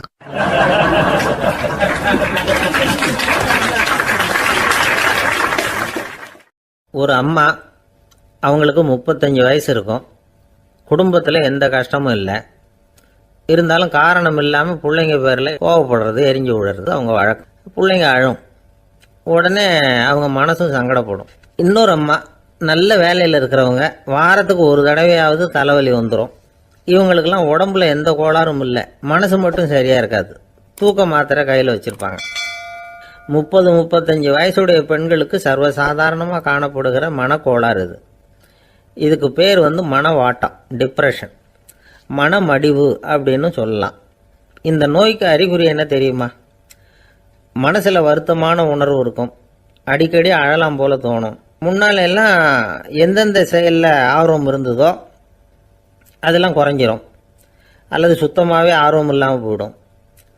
சில பெண்கள் இளம் வயசில் பக்கத்தில் இருக்கிறவங்க கிட்ட கலகலப்பாக பேசுவாங்க, வீட்டை அலங்கரிக்கிறதுல ஆர்வம் இருக்கும். இப்போ அதுலையெல்லாம் ஆர்வம் இல்லாமல் போயிடும். எந்த வேலை செஞ்சாலும் சீக்கிரம் களைப்பு அடைஞ்சுடுறது மாதிரி ஆகிடும். நமக்கு யாருமே உதவியாக இல்லை, நம்ம எல்லாரும் கை விட்டுட்டாங்க போல இருக்குதே அப்படிங்கிற உணர்வுலாம் உண்டாகும். தன்னைத்தானே குறை சொல்லிக்குவாங்க. நாம் தப்பு பண்ணிவிட்டோம் போல இருக்குதே அப்படின்னு தோணும். குற்றம் பண்ணிட்டதா நினச்சி கஷ்டப்படுவாங்க. பசி இருக்காது, தூக்கத்தில் தொந்தரவு இருக்கும். அடிக்கடி செத்து போடலாங்கிற உணர்வு வரும். தற்கொலை பண்ணிக்கலாங்கிற எண்ணம் உண்டாகும். சில பேர் தற்கொலை முயற்சியில் கூட ஈடுபடுவாங்க. சில பேருக்கு பலவிதமான உடல் வலிகள் இருக்கும். பலவீனம் இருக்கும், சீக்கிரமாக களைப்படைஞ்சு போடுவாங்க. இதெல்லாம் மனவாட்ட நோய்க்கான தன்மைகள். இந்த மனவாட்டம் அதாவது டிப்ரெஷனை வந்து 2 வகையாக பிரிக்கலாமா. ஒன்று தானாக உண்டாக்கிக்கிறது, இன்னொன்று எதிர் விளைவை உண்டு பண்ணுகிற அல்லது நரம்பு சம்பந்தப்பட்ட டிப்ரெஷன். தானாக உண்டாக்கிக்கிற மனவாட்ட நோய் இருக்கு பாருங்க, அதுக்கு ஏதாவது சூழ்நிலை காரணமாக இருக்கலாம் அல்லது இல்லாமலும் போகலாம். மூளையில் வந்து டொப்பாமைன் அல்லது செரட்டோனின் இதோட அளவு வந்து குறையும் பொழுது இந்த டிப்ரெஷன் உண்டாகுது. இதுக்கு ஓரளவு பிறவி காரணங்கள் கூட இருக்கலாம், குடும்பத்தில் வேற சிலருக்கும் வரலாம். பாதிக்கப்பட்ட பெண்ணை வந்து பார்க்கறதுக்கு பலவீனமாக தெரியும், கடுமையான குற்ற உணர்வு இருக்கும், தனியாக இருக்கிறதுக்கு ஆசைப்படுவாங்க, நடு ராத்திரியில் எழுந்திரிச்சு உட்காந்து கஷ்டப்பட்டுக்கிட்டு இருப்பாங்க, கொடூரமான முறையில் தற்கொலை பண்ணிக்க முயற்சி பண்ணுவாங்க, தீ வச்சுக்கிறது, அமிலத்தை குடிக்கிறது, தூக்கில் தூங்குறது. இப்படி தானாக வரவழைச்சிக்கிற மனவாட்ட நோய் வந்து மறையக்கூடிய நோய். ஒரு தடவை வந்தால் 3லேருந்து 6 மாதம் வரைக்கும் நீடிக்கும். இடைப்பட்ட காலங்களில் நோயாளி இயல்பாக இருப்பார். எதிர் விளைவை உண்டு பண்ணுகிற அல்லது நரம்பு சம்பந்தப்பட்ட மனவாட்ட நோய் எப்படின்னா, கணவன் மனைவி மாமியார் மருமகள் இப்படிப்பட்ட உறவு முறை பிரச்சனைகள், தோல்விகள், எரிச்சல்கள், ஆபீஸ் பிரச்சனை இப்படிப்பட்ட சூழ்நிலையால் உண்டாகிறது. எல்லாத்துக்கும் மருந்து இருக்குது, மார்க்கம் இருக்குது, கவலைப்பட வேண்டியதில்லை, தைரியமாக இருக்கணும். உளவியல் மருத்துவம் இதுக்கு ரொம்ப உபயோகமாக இருக்கும். சில பெண்களை பாருங்கள், அவங்க எதுக்கும் அலட்டிக்கிறது இல்லை. ஒரு அம்மா அப்படி தான் தன்னுடைய கணவனை அழைச்சிக்கிட்டு ஒரு மனநோய் மருத்துவர்கிட்ட வந்தாங்க. டாக்டர், எங்கள் வீட்டுக்காரர் திடீர்னு ஒரு மாதிரி ஆயிட்டார், வித்தியாசமாக நடந்துகிறார். எப்படின்னா, இவர் தன்னையே ஒரு ஒட்டடை பூச்சியாக நினச்சிக்கிட்டு இருக்கிறார். அப்படி நினச்சிக்கிட்டு தன்னுடைய தலையாலேயே வீட்டில் உள்ள ஒட்டடையெல்லாம் தொடச்சிக்கிட்டு இருக்கிறார் அப்படின்னாங்க. எவ்வளவு நாளாக அப்படி இருக்குதுன்னு கேட்டார் டாக்டர். 1 வாரமாக அப்படி இருக்குது அப்படின்னாங்க அந்த அம்மா. அப்படின்னா முன்னாடியே ஏன் அழைச்சிட்டு வரல அப்படின்னு கேட்டார் டாக்டர். வீடு பூரா சுத்தமாகட்டுமேனு பார்த்துக்கிட்டு இருந்தேன் டாக்டர் அப்படின்னாங்களாம் அந்த அம்மா.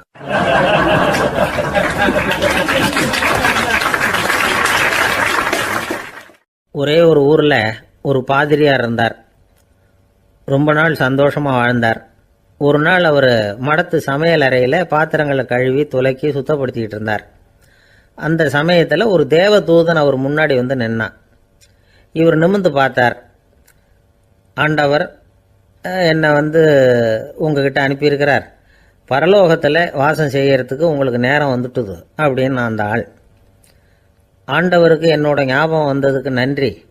ஆனாலும் இப்போ இங்கே நீயே பாரு, எவ்வளவு பாண்டங்கள் பாக்கி இருக்கு, இவ்வளவையும் நான் வந்து சுத்தப்படுத்த வேண்டியிருக்கு. நான் வந்து நன்றி கெட்டவனாக இருக்க விரும்பலை. இந்த பணியை முடிக்கிற வரைக்கும் என்னுடைய பரலோக வாழ்வை தள்ளி வைக்க முடியுமா? நீ என்ன நினைக்கிற அப்படின்னு கேட்டார். தேவதூதன் தனக்கே உரிய விவேகத்தோட அன்போட பாதிரியாரை பார்த்தான். சரி, என்ன செய்யலாம்ங்கிறத அப்புறம் சொல்கிறேன் அப்படின்னு சொல்லிவிட்டு புறப்பட்டு போயிட்டான். ஒரு நாள் அந்த பாதிரியார் தோட்டத்தில் உள்ள களைகளை எல்லாம் ஒரு களை கொத்தியால் கொத்தி களை எடுத்துக்கிட்டு இருக்கிறார். அந்த சமயத்தில் இந்த தேவதூதன் மறுபடியும் அவர் முன்னாடி வந்து நிற்கிறான். பாதிரியார் பார்த்தார். இதை பாரு, இந்த தோட்டம் பூராவும் எவ்வளவு களை மண்டி கிடக்கு, பரலோகம் கொஞ்ச காலம் எனக்காக பொறுத்திருக்கலாம்னு நீ நினைக்கிறியா அப்படின்னு கேட்டார். தேவதூதன் சிரிச்சுக்கிட்டே மறுபடியும் மறைஞ்சிட்டான். மறுபடியும் அவர் களை எடுக்கிறது, தானிய களஞ்சியத்துக்கு வர்ணம் பூசுறது, இப்படிப்பட்ட வேலைகளில் ஈடுபட்டிருக்கார். இன்னொரு நாள் ஒரு மருத்துவமனையில் நோயாளிகளை கவனிச்சுக்கிட்டு ரொம்ப தீவிரமாக இருக்கிறார் அந்த பாதிரியார். ஒரு நோயாளியோட தாகத்துக்கு தண்ணீர் கொடுத்துட்டு நிமிர்ந்து பார்க்குறப்போ தேவதூதன் மறுபடியும் அவர் முன்னாடி வந்து நிற்கிறான். இந்த தடவை பாதிரியார் தன்னலமற்றவராக பேரன்பை காட்டக்கூடிய வகையில் தன்னுடைய 2 கைகளையும் உயர்த்தியபடி தேவதூதனின் கவனத்தை வந்து பிணியால் வாடக்கூடிய நோயாளிகளின் பக்கம் திருப்பினாராம். தேவதூதன் ஒன்றும் சொல்லலை, மறைஞ்சிட்டான். அன்னைக்கு சாயந்தரம் பாதிரியார் வந்து மடத்தில் உள்ள தன்னுடைய அறைக்கு போய் இளைப்பாறினார். யோசித்து பார்த்தார். தேவதூதனையும் தேவதூதனின் விருப்பத்தையும் பல நாள் தள்ளி போட்டு வந்ததையும் அவர் ரொம்ப நினச்சி பார்த்தார். திடீர்னு தான் வந்து முதுமை அடைகிறதையும் சோர்வு அடைகிறதையும் உணர்ந்தார். ஆண்டவரை நினச்சார். ஆண்டவரே, உம்முடைய தூதனை மறுபடியும் என்கிட்ட அனுப்புனா நான் சந்திக்கிறதுக்கு ஆவலாக இருக்கேன் அப்படின்னு சொல்கிறப்பவே தேவதூதன் பக்கத்தில் வந்து நின்னான். பாதிரியார் நிமிர்ந்து பார்த்தார். நீ இப்போவே என்னை அழைச்சிக்கிட்டு போக விரும்பினா நான் பரலோகத்துக்கு வர்றதுக்கு தயாராக இருக்கேன்னார்.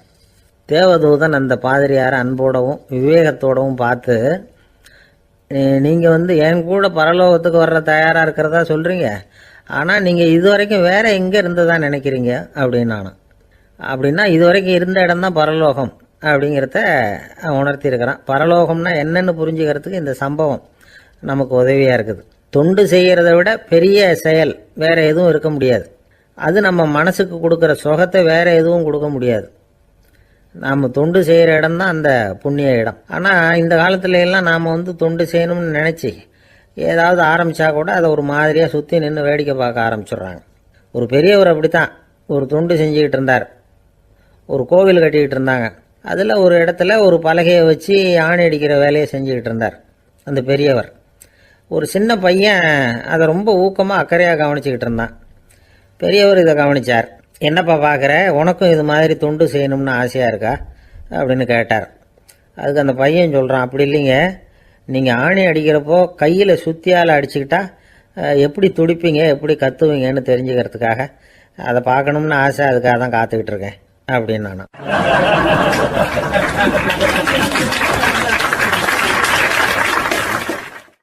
ஒரு ஊரில் ஒரு ஞானி இருக்கிறார். ரொம்ப பெரிய ஞானி, ரொம்ப வயசாயிட்டுது. கடைசி காலத்தில் அவர்கிட்ட சில பேர் வந்தாங்க. உங்கள் குரு யார் அப்படின்னு கேட்டாங்க. அவர் நிமிர்ந்து பார்த்தார். எனக்கு ஆயிரக்கணக்கான குருமார்கள் உண்டு, அவங்க பேரெல்லாம் சொல்லணும்னா இந்த காலம் பத்தாது. ஆனால் முக்கியமான ஒரு 3 பேரை பற்றி மட்டும் உங்களுக்கு சொல்கிறேன் அப்படின்னாராம். அப்புறம் சொன்னார், அந்த 3 பேரில் ஒருத்தன் ஒரு திருடன். ஒரு சமயம் ஒரு பாலைவனம் வழியாக நான் போய்கிட்டு இருந்தேன். அப்போது வழி தவறி போய் ஒரு கிராமத்துக்கு போயிட்டேன். அது இருட்டு நேரம், நடு ராத்திரி, ஊரே உறங்கி போச்சு. அந்த நேரத்தில் ஒரு ஆள் மட்டும் ஒரு வீட்டு சுவத்தில் ஏதோ பண்ணி உள்ளே நுழையிறதுக்கு முயற்சி பண்ணிகிட்டு இருக்கிறான். அவங்கிட்ட போய் நான் இன்னைக்கு இங்கே எங்கே தங்க முடியும் அப்படின்னு கேட்டேன். அதுக்கு அவன், இந்த ராத்திரி வேளையில் அது ரொம்ப சிரமம், ஒரு திருடனோட உங்களால் தங்க முடியும்னா நீங்கள் என்னோட தங்கலாம் அப்படின்னா. நான் அவங்க கூட 1 மாதம் தங்கியிருந்தேன். ஒவ்வொரு நாள் ராத்திரியும் இப்போ நான் என்னுடைய வேலைக்கு போகிறேன், நீங்கள் ஓய்வு எடுத்துக்கோங்க அப்படின்னு சொல்லிவிட்டு போவான். அவன் திரும்பி வந்த உடனே உனக்கு ஏதாவது கிடைச்சிதான்னு நான் கேட்பேன். அதுக்கு அவன், இன்னைக்கு ராத்திரி ஒன்றும் இல்லை, நாளைக்கு மறுபடியும் முயற்சி பண்ணுவேன் அப்படின்பா. எப்பவும் அவன் நம்பிக்கை இழந்ததே கிடையாது, எப்பவும் சந்தோஷமாகவே இருப்பான். நானும் ரொம்ப காலமாக தியானம் பண்ணிக்கிட்டே இருந்தேன், ஒன்றுமே நடக்கலை. ஆனால் நான் என்ன பண்ணேன் தெரியுமா, மனசு வருத்தப்படும், நம்பிக்கை இழந்துருவேன். அப்போல்லாம் அந்த திருடனுடைய விடாமுயற்சி தான் ஞாபகத்துக்கு வரும். அதனால் அந்த திருடன் எனக்கு ஒரு குரு. என்னுடைய 2வது குரு யாருன்னா அது ஒரு நாய். இது எப்படின்னா, ஒரு சமயம் எனக்கு ரொம்ப தாகமாக இருந்தது. ஒரு நதியை நோக்கி போய்கிட்டு இருந்தேன். அப்போ ஒரு நாயும் வந்தது. அதுக்கும் தாகம். ஓடி வந்து ஆற்றை பார்த்துது. அதோட நிழல் ஆற்றுல தெரிஞ்சுது. அதை பார்த்ததும் பயந்துட்டுது. அதாவது அது தன்னுடைய சொந்த உருவத்தையே கண்டு பயந்தது. அதை பார்த்து குறைக்குது, திரும்பி ஓடிச்சு. ஆனால் அதுக்கு தாகம் அதிகமாக இருந்ததுனால அது மறுபடியும் திரும்பி வந்தது. பார்த்தா மறுபடியும் தண்ணியில் நாயோட உருவம் தெரியுது. இப்படி சில தடவை பண்ணிச்சு. இருந்தாலும் கடைசியில் தண்ணியில் குதிச்சுட்டுது துணிஞ்சி. இப்படி குதித்த உடனே அதோட உருவமும் மறைஞ்சுட்டுது. இதை பார்த்தேன். நான் என்ன புரிஞ்சுக்கிட்டேன்னா, எவ்வளவுதான் பயம் இருந்தால் கூட ஒருத்தன் தைரியமாக காரியத்தில் இறங்கணும் அப்படிங்கிறத புரிஞ்சுக்கிட்டேன். இந்த போதனை அந்த நாய்கிட்ட இருந்து எனக்கு கிடைச்சிது. இது ஒன்று. அடுத்தது என்னுடைய 3வது குரு யாருன்னா அது ஒரு சின்ன குழந்தை. நான் ஒரு சமயம் ஒரு நகரத்துக்கு போனேன். அங்கே ஒரு குழந்தை எரிகிற மெழுகுவத்தி ஒன்று எடுத்துக்கிட்டு வந்தது. நான் அந்த குழந்தைய பார்த்து வேடிக்கையாக கேட்டேன், ஏன் பாப்பா இந்த மெழுகுவத்தியை நீயாவே கொளுத்துனியா அப்படின்னு கேட்டேன். ஆமான்னுது அந்த குழந்தை. சரி, இந்த மெழுகுவத்தி முன்னாடி எரியாமல் இருந்தது, இப்போ எரியுது.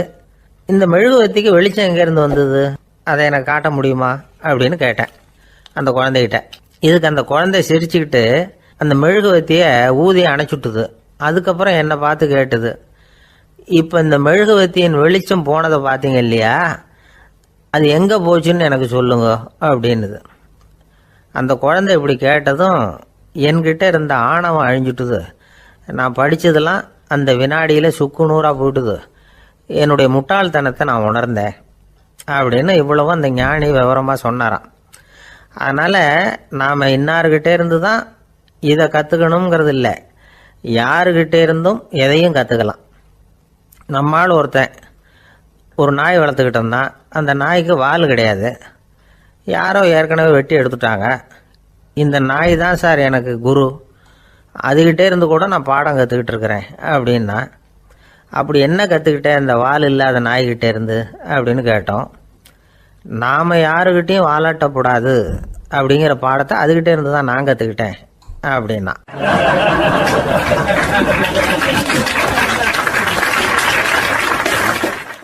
ஒருத்தர் சிகரெட்டும் கையுமா வந்தார். சார், இந்த புகைப்பிடிக்கிற பழக்கத்தை நிறுத்தி போடணும்னு தான் பார்க்குற முடியலன்னார். புகைப்பிடிக்கிறத நிறுத்துறது ரொம்ப சுலபம் சார் அப்படின்னார் இன்னொருத்தர். எப்படி சொல்கிறீங்கன்னு கேட்டார் அவர். நான் கூட ஏற்கனவே 10 தடவை அந்த பழக்கத்தை நிறுத்தி இருக்கிறேன் சார் அப்படின்னார் இவர். இதுலேருந்து என்ன தெரியுது? புகைப்பழக்கத்தை திடீர்னு விட்டு விடுறதுங்கிறது ரொம்ப கஷ்டம்னு தெரியுது. இருந்தாலும் இது சம்பந்தமான ஆராய்ச்சி, அனுபவம், இது ரெண்டையும் அடிப்படையாக வச்சு சில வழிமுறைகளை சொல்கிறாங்க. அதாவது புகைப்பிடிக்கிறத நிறுத்துறதுக்கு 10 வழிகள் உண்டு அப்படின்னு சொல்கிறாங்க. அது என்னங்கிறத தெரிஞ்சுக்கிட்டா உபயோகப்படுதான்னு பார்க்கலாமே. முதல் கருத்து என்னன்னா, கொஞ்ச நாளைக்கு புகைப்பிடிக்கிற நண்பர்களை விட்டு விலகி இருக்கணும். இதனால் புகைப்பிடிக்கிற ஆசை குறையும். அந்த பழக்கத்தை மறுபடியும் ஆரம்பிக்கக்கூடாதுங்கிற எண்ணம் உறுதிப்படும். ரெண்டாவது கருத்து, புகைப்பிடிக்கிறதை எதிர்த்து தீவிரமாக பிரச்சாரம் செய்ய ஆரம்பிச்சிடணும். அது அடுத்தவங்களுக்கும் உபயோகப்படும், உங்களுக்கும் உபயோகப்படும். உங்கள் உள்ளுணர்வை அது தூண்டும், உங்களை உறுதி கொள்ள வைக்கும். மூன்றாவது கருத்து என்னென்னா, தினமும் 2 தடவை குளிக்கணும். எப்படி தெரியுமா? முதல்ல வெது வெதுப்பான தண்ணீர், அப்புறம் குளிர்ந்த தண்ணீர், இப்படி மாறி மாறி குளிக்கணுமா. நாலாவது கருத்து, உடற்பயிற்சிகள் செய்யணும். மூச்சு வாங்குற மாதிரியான பயிற்சிகள் ரொம்ப நல்லதான். பிராணாயாமம் அப்படிங்கிற மூச்சு பயிற்சி ரொம்ப நல்லதுங்கிறாங்க. அப்புறம் ஐந்தாவது கருத்து, சாப்பாடு மிதமாக இருக்கணும், சீராக இருக்கணும். பச்சை காய்கறிகள், பழங்கள் சாப்பாட்டில் சேர்த்துக்கலாம். அடிக்கடி கொஞ்சம் கொஞ்சமாக சாப்பிட்டு ரத்தத்தில் சர்க்கரையின் அளவை பராமரிக்கணும். இது நரம்புகளை அமைதிப்படுத்தும். ஆறாவது கருத்து என்னன்னா, ரொம்ப நேரம் பசியோடு இருக்கக்கூடாது. புகைப்பிடிக்கிறத நிறுத்த முயற்சி செய்யும் பொழுது எடை குறைப்பு நடவடிக்கைகளை மேற்கொள்ளக்கூடாது. ஏழாவது கருத்து, காப்பி, தேநீர், மதுபானம், அப்புறம் போதைப் பொருள்கள் கலந்த உணவுகள் இதெல்லாம் வேணாம். புகைப்பிடிக்கிறத அதெல்லாம் ஊக்கப்படுத்தும். கடுகு, மிளகு, அப்புறம் காரமான பொருள்களை தவிர்க்கணும். உப்பு அளவை குறைக்கணும். தினமும் 10 குவளை தண்ணீராவது குடிக்கணும். வெறும் தண்ணி புகைப்பிடிக்கிற ஆவலை தணிக்குதான். எட்டாவது கருத்து, கையில் சிகரெட்டு, புகையில ஏதாவது இருந்தால் உடனே தூக்கி எறிஞ்சிருங்க. அது கையில் இருக்கிற வரைக்கும் புகைப்பிடிக்கிற ஆசை வந்துக்கிட்டே இருக்கும். 9வது கருத்து என்னென்னா, இறை நம்பிக்கை உள்ளவங்க புகைப்பிடிக்கிற எண்ணம் வர்றப்போவெல்லாம் பிரார்த்தனை செய்ய ஆரம்பிச்சுடலாம். 10வது கருத்து, உங்களுக்கு ரொம்பவும் வேண்டியவங்க யாரோ அவங்கக்கிட்ட எல்லாம் நீங்கள் புகைப்பிடிக்கிறத நிறுத்தி விட்டதா சொல்லிவிடுங்க. இந்த 10 வழிகளையும் கடைபிடிக்க ஆரம்பிச்சுட்டா புகைப்பிடிக்கும் பழக்கத்தை நிறுத்தி விடலாம் அப்படின்னு சொல்கிறாங்க அனுபவப்பட்டவங்க. முயற்சி பண்ணி பார்க்கலாம். ஒரு முக்கியமான இடத்துல நின்றுக்கிட்டு இருந்தார் ஒருத்தர். அங்கே இன்னொருத்தர், ஏன் சார் இந்த இடத்துல சிகரெட் பிடிக்கலாமா அப்படின்னு அனுமதி கேட்டார். இந்த இடத்துல சிகரெட் பிடிக்கக்கூடாதுங்க அப்படின்னாரு இவர். நீங்கள் இப்படி சொல்கிறீங்க, ஆனால் இந்த இடத்துல கீழே நிறைய சிகரெட் துண்டுகள் கிடக்குதே, அவங்கெல்லாம் யார்? அவங்கெல்லாம் உங்கள் மாதிரி என்கிட்ட அனுமதி கேட்காதவங்க அப்படின்னாராம் இவர்.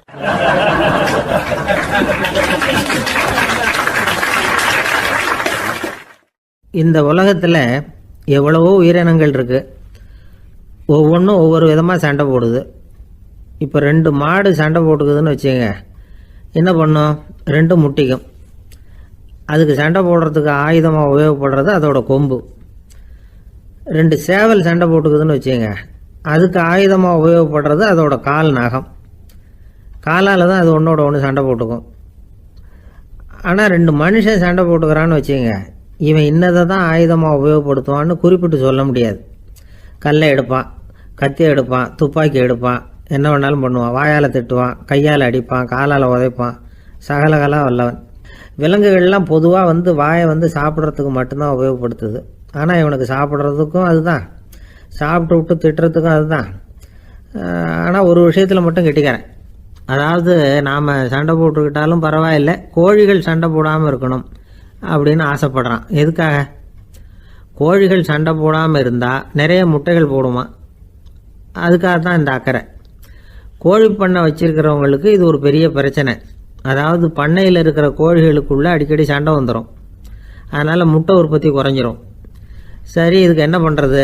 பண்ணையில் போய் உட்காந்துக்கிட்டு தினமும் பஞ்சாயத்து பேசிகிட்டு இருக்க முடியுமா?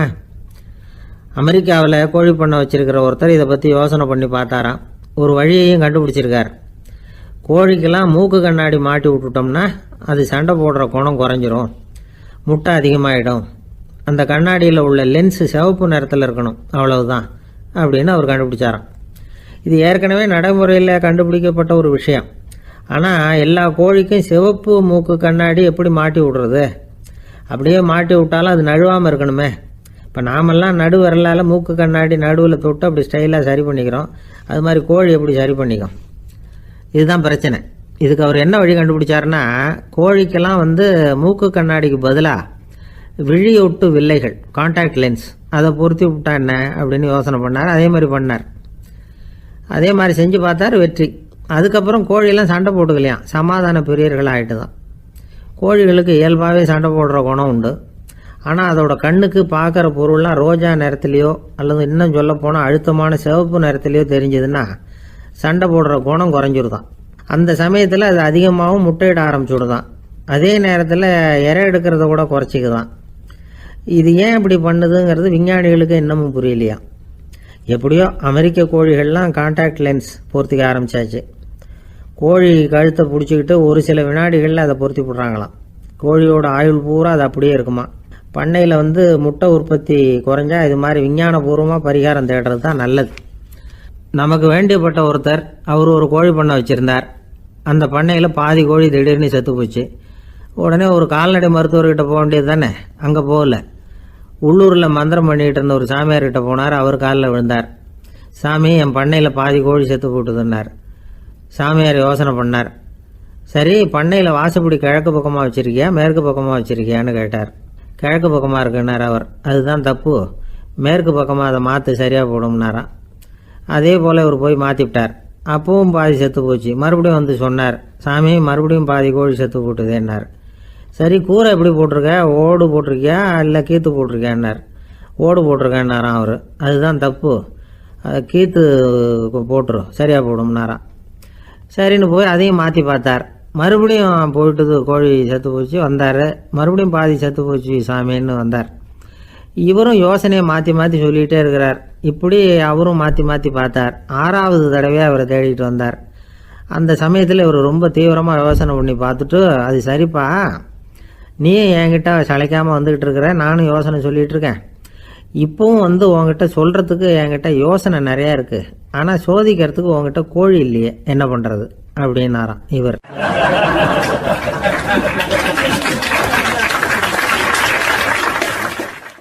ஒரு சீன தேசத்து அரசர் இருந்தார். அவருக்கு வயசாயிட்டுது.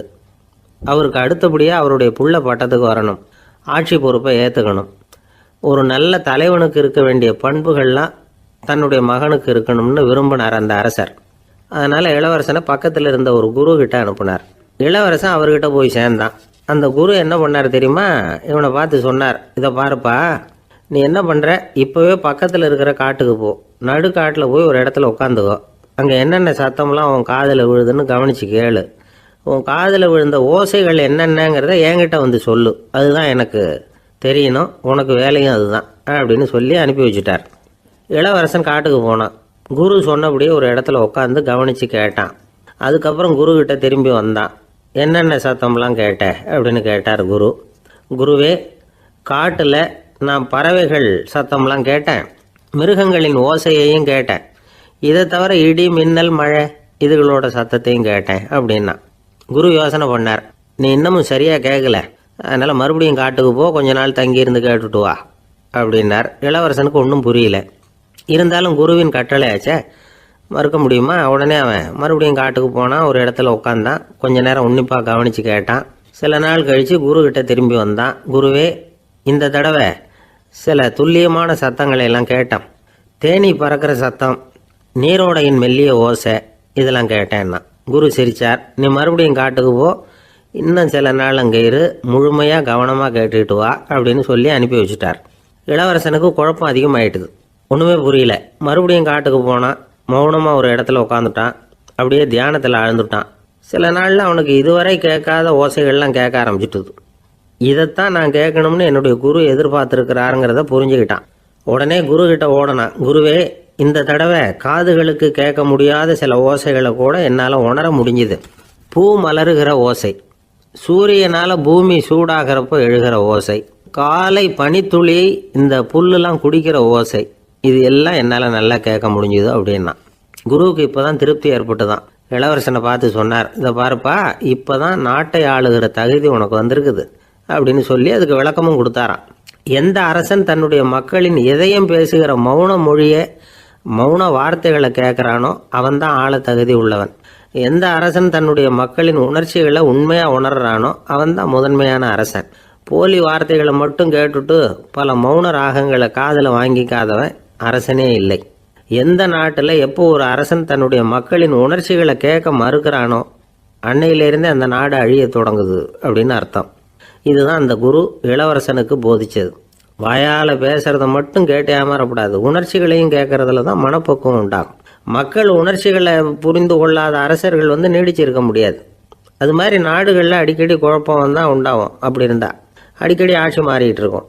அப்படிப்பட்ட ஒரு தேசம், அங்கே ஒரு சிறைச்சாலையில் 3 கைதிகள் பேசிக்கிட்டு இருந்தாங்க. ஒருத்தன் சொன்னான், நான் இந்த நாட்டு ராஜாவை எதிர்த்து பேசிக்கிட்டு இருந்தேன், அதனால் என்னை பிடிச்சி கொண்டாந்து இங்கே போட்டுட்டாங்க அப்படின்னா ஒருத்தன்.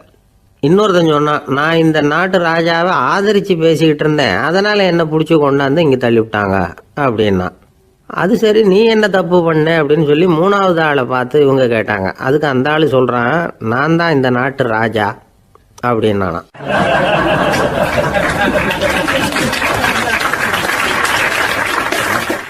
ஒரு ஊரில் ஒரு பெரிய ஞானி இருந்தார்.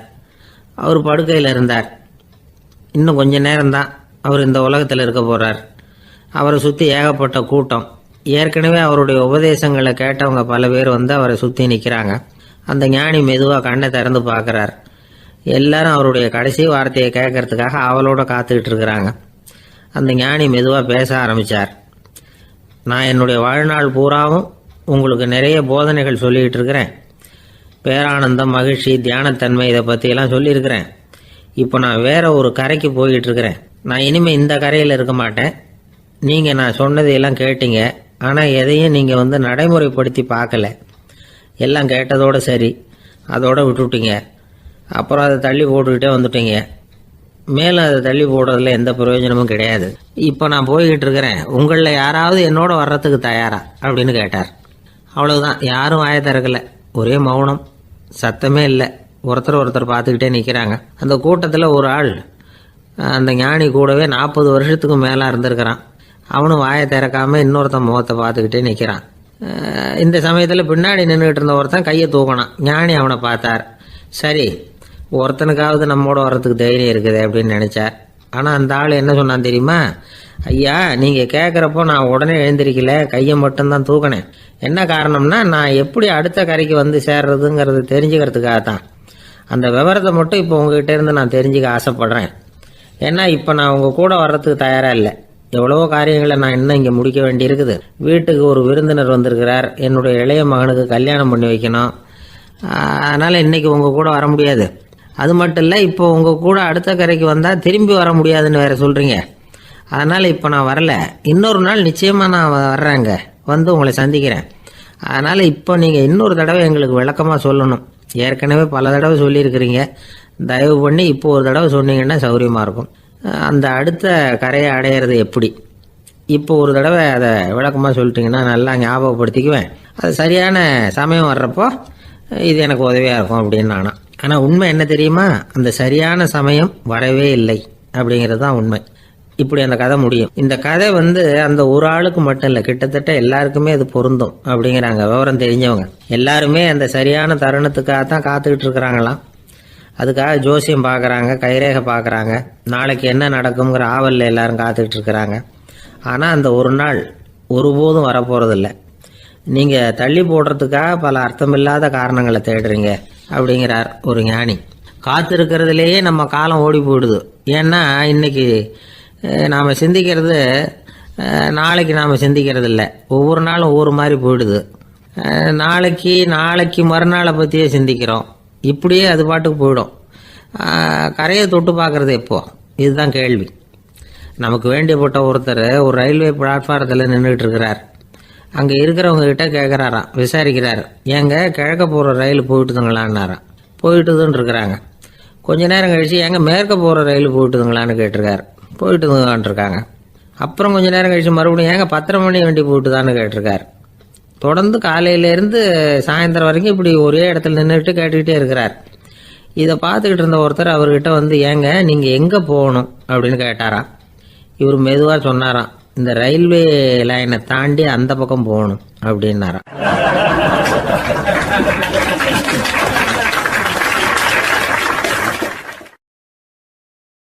திருநெல்வேலி மாவட்டத்தில் கோவில்பட்டிக்கு பக்கத்தில் உள்ள ஊர் கடம்பூர். காமராசர் முதலமைச்சராக இருந்த காலம். கடம்பூரில் ஒரு பள்ளி சீரமைப்பு மாநாடு நடக்குது. அந்த பக்கத்தில் உள்ள பள்ளிக்கூடம்லாம் அதில் கலந்துக்குது. கண்காட்சி வேற, ஊர் பூரா விழா கோலம். மறுநாள் மாநாடு நடக்க போகுது. ஆனால் முதல் நாளே மழை பிடிச்சிக்கிட்டுது. மறுநாளும் அது விடாமல் பேஞ்சிக்கிட்டு இருக்குது. காமராசர் காலையிலேருந்து பல்வேறு நிகழ்ச்சிகளில் கலந்துக்கிட்டு சாயந்தரமாக கடம்பூருக்கு வந்து சேர வேண்டியவர். மழை பேஞ்சிக்கிட்டு இருக்கிறதுனால நிகழ்ச்சி ரத்தாயிடுமோ என்னமோ அப்படின்னு எல்லாரும் சந்தேகப்பட்டுக்கிட்டு இருக்கிறாங்க.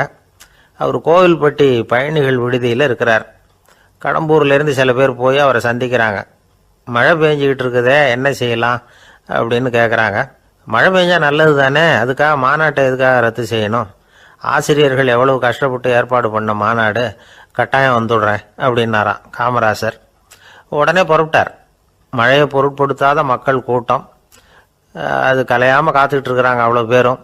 தலைவர் வந்துட்டார்னு தெரிஞ்சது ஜனங்களுக்கு ஏகப்பட்ட உற்சாகம். ஜனங்கள் அவ்வளவு உற்சாகமாக வரவேற்றாங்க. மாநாடு ஆரம்பமாச்சு.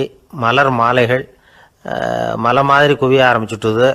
வரிசையாக ஒவ்வொரு கல்வி நிலையம் சார்பாகவும் வரவேற்பு பத்திரம் வாசித்து கொடுக்குறாங்க. என்ன வாசிக்கிறாங்கங்கிறத காமராசர் கூர்ந்து கவனிக்கிறார். ஏகப்பட்ட புகழ் மொழிகள், ரொம்ப பாராட்டி புகழ்ந்து என்னென்னமோ வாசிச்சுக்கிட்டு இருக்கிறாங்க.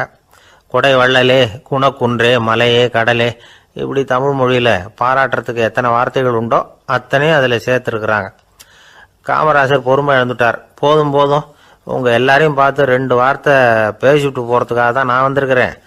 எல்லாரும் மழையில் சிரமப்பட்டு நின்றுக்கிட்டு இருக்கிறீங்க. இப்படி என்ன புகழ்ந்து படிச்சுக்கிட்டே இருந்தால் எப்படி அப்படின்னாராம். அதுக்கப்புறம் பேசி முடிச்சிருக்கிறார். மாநாட்டு நிகழ்ச்சிகள் முடிஞ்சதும் இன்னொரு நிகழ்ச்சியில் கலந்துக்கிறதுக்காக புறப்பட்டாராம். ஒரு திறந்த ஜீப்பில் அவரை ஊர்வலமாக அழைச்சிக்கிட்டு போயிருக்கிறாங்க. தெருவில் 2 பக்கமும் ஏகப்பட்ட கூட்டம். அங்கங்கே ஜீப்பை நிறுத்தி ரோஜா மாலை, ஜருக மாலை இப்படி போட்டுக்கிட்டே இருக்கிறாங்க. அதையெல்லாம் அப்படி அப்படியே வாங்கி அங்கங்கே நின்றுக்கிட்டு இருந்த குழந்தைகள்கிட்டையும் தாய்மார்கள்கிட்டையும் கொடுத்துக்கிட்டே போகிறார். அந்த சமயத்தில் கூட்டத்துக்கு அப்பால் ஒரு பெரியவர் கையில் ஒரு மல்லிகை சரத்தோடு நின்றுட்டு இருக்கிறார். அவரால் முண்டி அடிச்சுக்கிட்டு முன்னால் வர முடியல.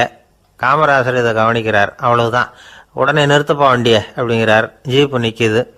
டிரைவரை பார்த்து, அதோ பார், அங்கே ஒருத்தர் நிற்கிறார் பார், அவரை இங்கே அழைச்சிட்டு வா அப்படின்னாராம். கூட்டம் வழி விடுது. அந்த பெரியவரை கிட்டத்தில் அழைச்சிட்டு வர்றாங்க.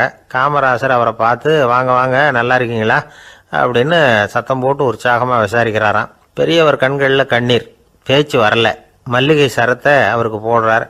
கொஞ்ச நேரம் அவர்கிட்ட பொறுமையாக பேசிக்கிட்டு இருந்துட்டு அவரை அனுப்பி வைக்கிறார் காமராசர். பெரியவர் போனதுக்கு அப்புறம் காமராசர் பக்கத்தில் இருந்தவங்க கிட்ட சொல்கிறார் அந்த பெரியவரை பற்றி. அந்த காலத்தில் ரொம்ப கஷ்டப்பட்டவர் இவர், ஜெயிலுக்கு போனவர் அப்படின்னு ரொம்ப உருக்கமாக நெகிழ்ந்து போய் சொல்கிறார். இதில் ஒரு விஷயத்தை கவனிங்க. தன்னை புகழ்ந்து படிக்கப்பட்ட வாழ்த்து மடலை படிக்க வேணாம்னு தடுத்து நிறுத்தினார். எங்கேயோ ஒரு மூலையில் கையில் ஒரு 4 முழம் மல்லிகை சரத்தோடு ஒதுங்கி நின்றுக்கிட்டு இருந்த அந்த தொண்டரை அவ்வளவு பெரிய கூட்டத்துக்கு நடுவுலையும் தேடி கண்டுபிடிச்சி கிட்டத்தில் கூப்பிட்டு அவர் கொடுத்த அன்பு மாலையை வாங்கி கழுத்தில் போட்டுக்கிட்டார். அதுதான் காமராசர். தோல்விகள் கூட அவரை கொஞ்சம் கூட பாதித்ததில்லை. ஒரு பொது தேர்தலில் அவர் தோற்று போகிறார். தொண்டர்கள்லாம் அழறாங்க. அதில் ஒருத்தர் மெதுவாக காமராசர்கிட்ட போய், என்ன தலைவரே, நீங்கள் கூட தோற்று போயிட்டீங்களே அப்படின்னு கலக்கமாக சொல்லியிருக்கிறார். அதுக்கு காமராசர், நான் கூட தோற்று போகிறதுக்கு பேர் தான்ப்பா ஜனநாயகம் அப்படின்னாராம்.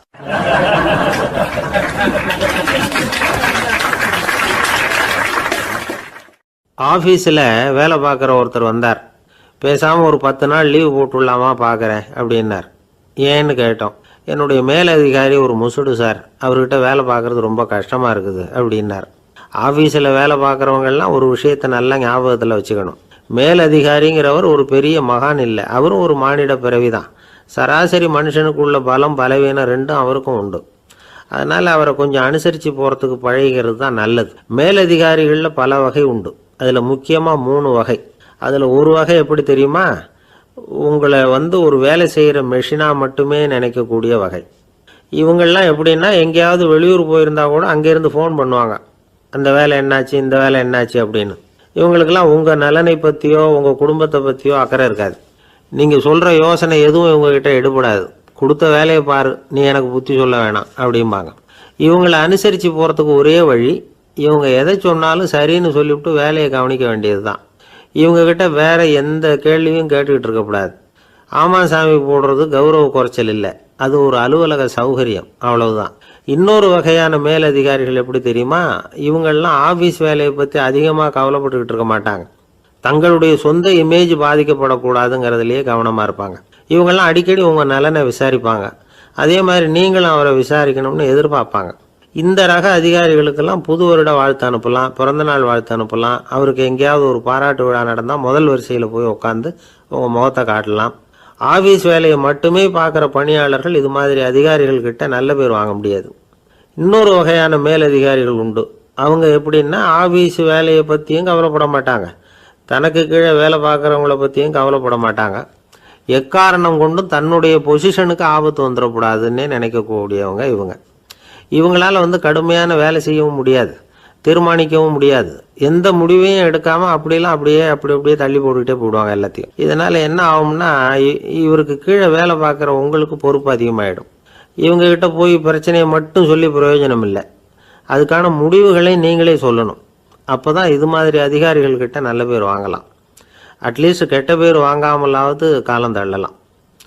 ஆஃபீஸில் வேலை பார்க்குறவங்க முக்கியமாக சில விஷயங்களை ஞாபகத்தில் வச்சுக்கணும். ஆஃபீஸில் நடக்கிற நல்லது கெட்டது எதுவாக இருந்தாலும் உடனடியாக மேலதிகாரிகிட்ட தெரிவிக்கிறது நல்லது. 3வது மனிதர் மூலமாக அதை அவர் தெரிஞ்சுக்கிறது அவ்வளவு நல்லதில்லை. எந்த மேலதிகாரியுமே தான் இந்த சர்பாஸ் செய்யப்படுறத விரும்புறதில்லை. அதனால் அவருக்கு தெரியாமல் மேலிடத்துக்கு மணி எழுதி போடக்கூடாது. அப்படி எழுதி போடுறவங்க சில பேர் இருக்கிறாங்க. நீங்களும் உங்கள் மேலதிகாரியும் தொழில் ரீதியாக ஒரே படிப்பு படித்தவராக இருக்கலாம். அப்படி இருந்ததுன்னா அட்ஜஸ்ட் பண்ணி போகிறது கொஞ்சம் கஷ்டம்தான். இதை மனசில் வச்சுக்கிட்டு நடந்துக்கணும். உங்களுக்கும் அவருக்கும் அபிப்பிராய பேதமாக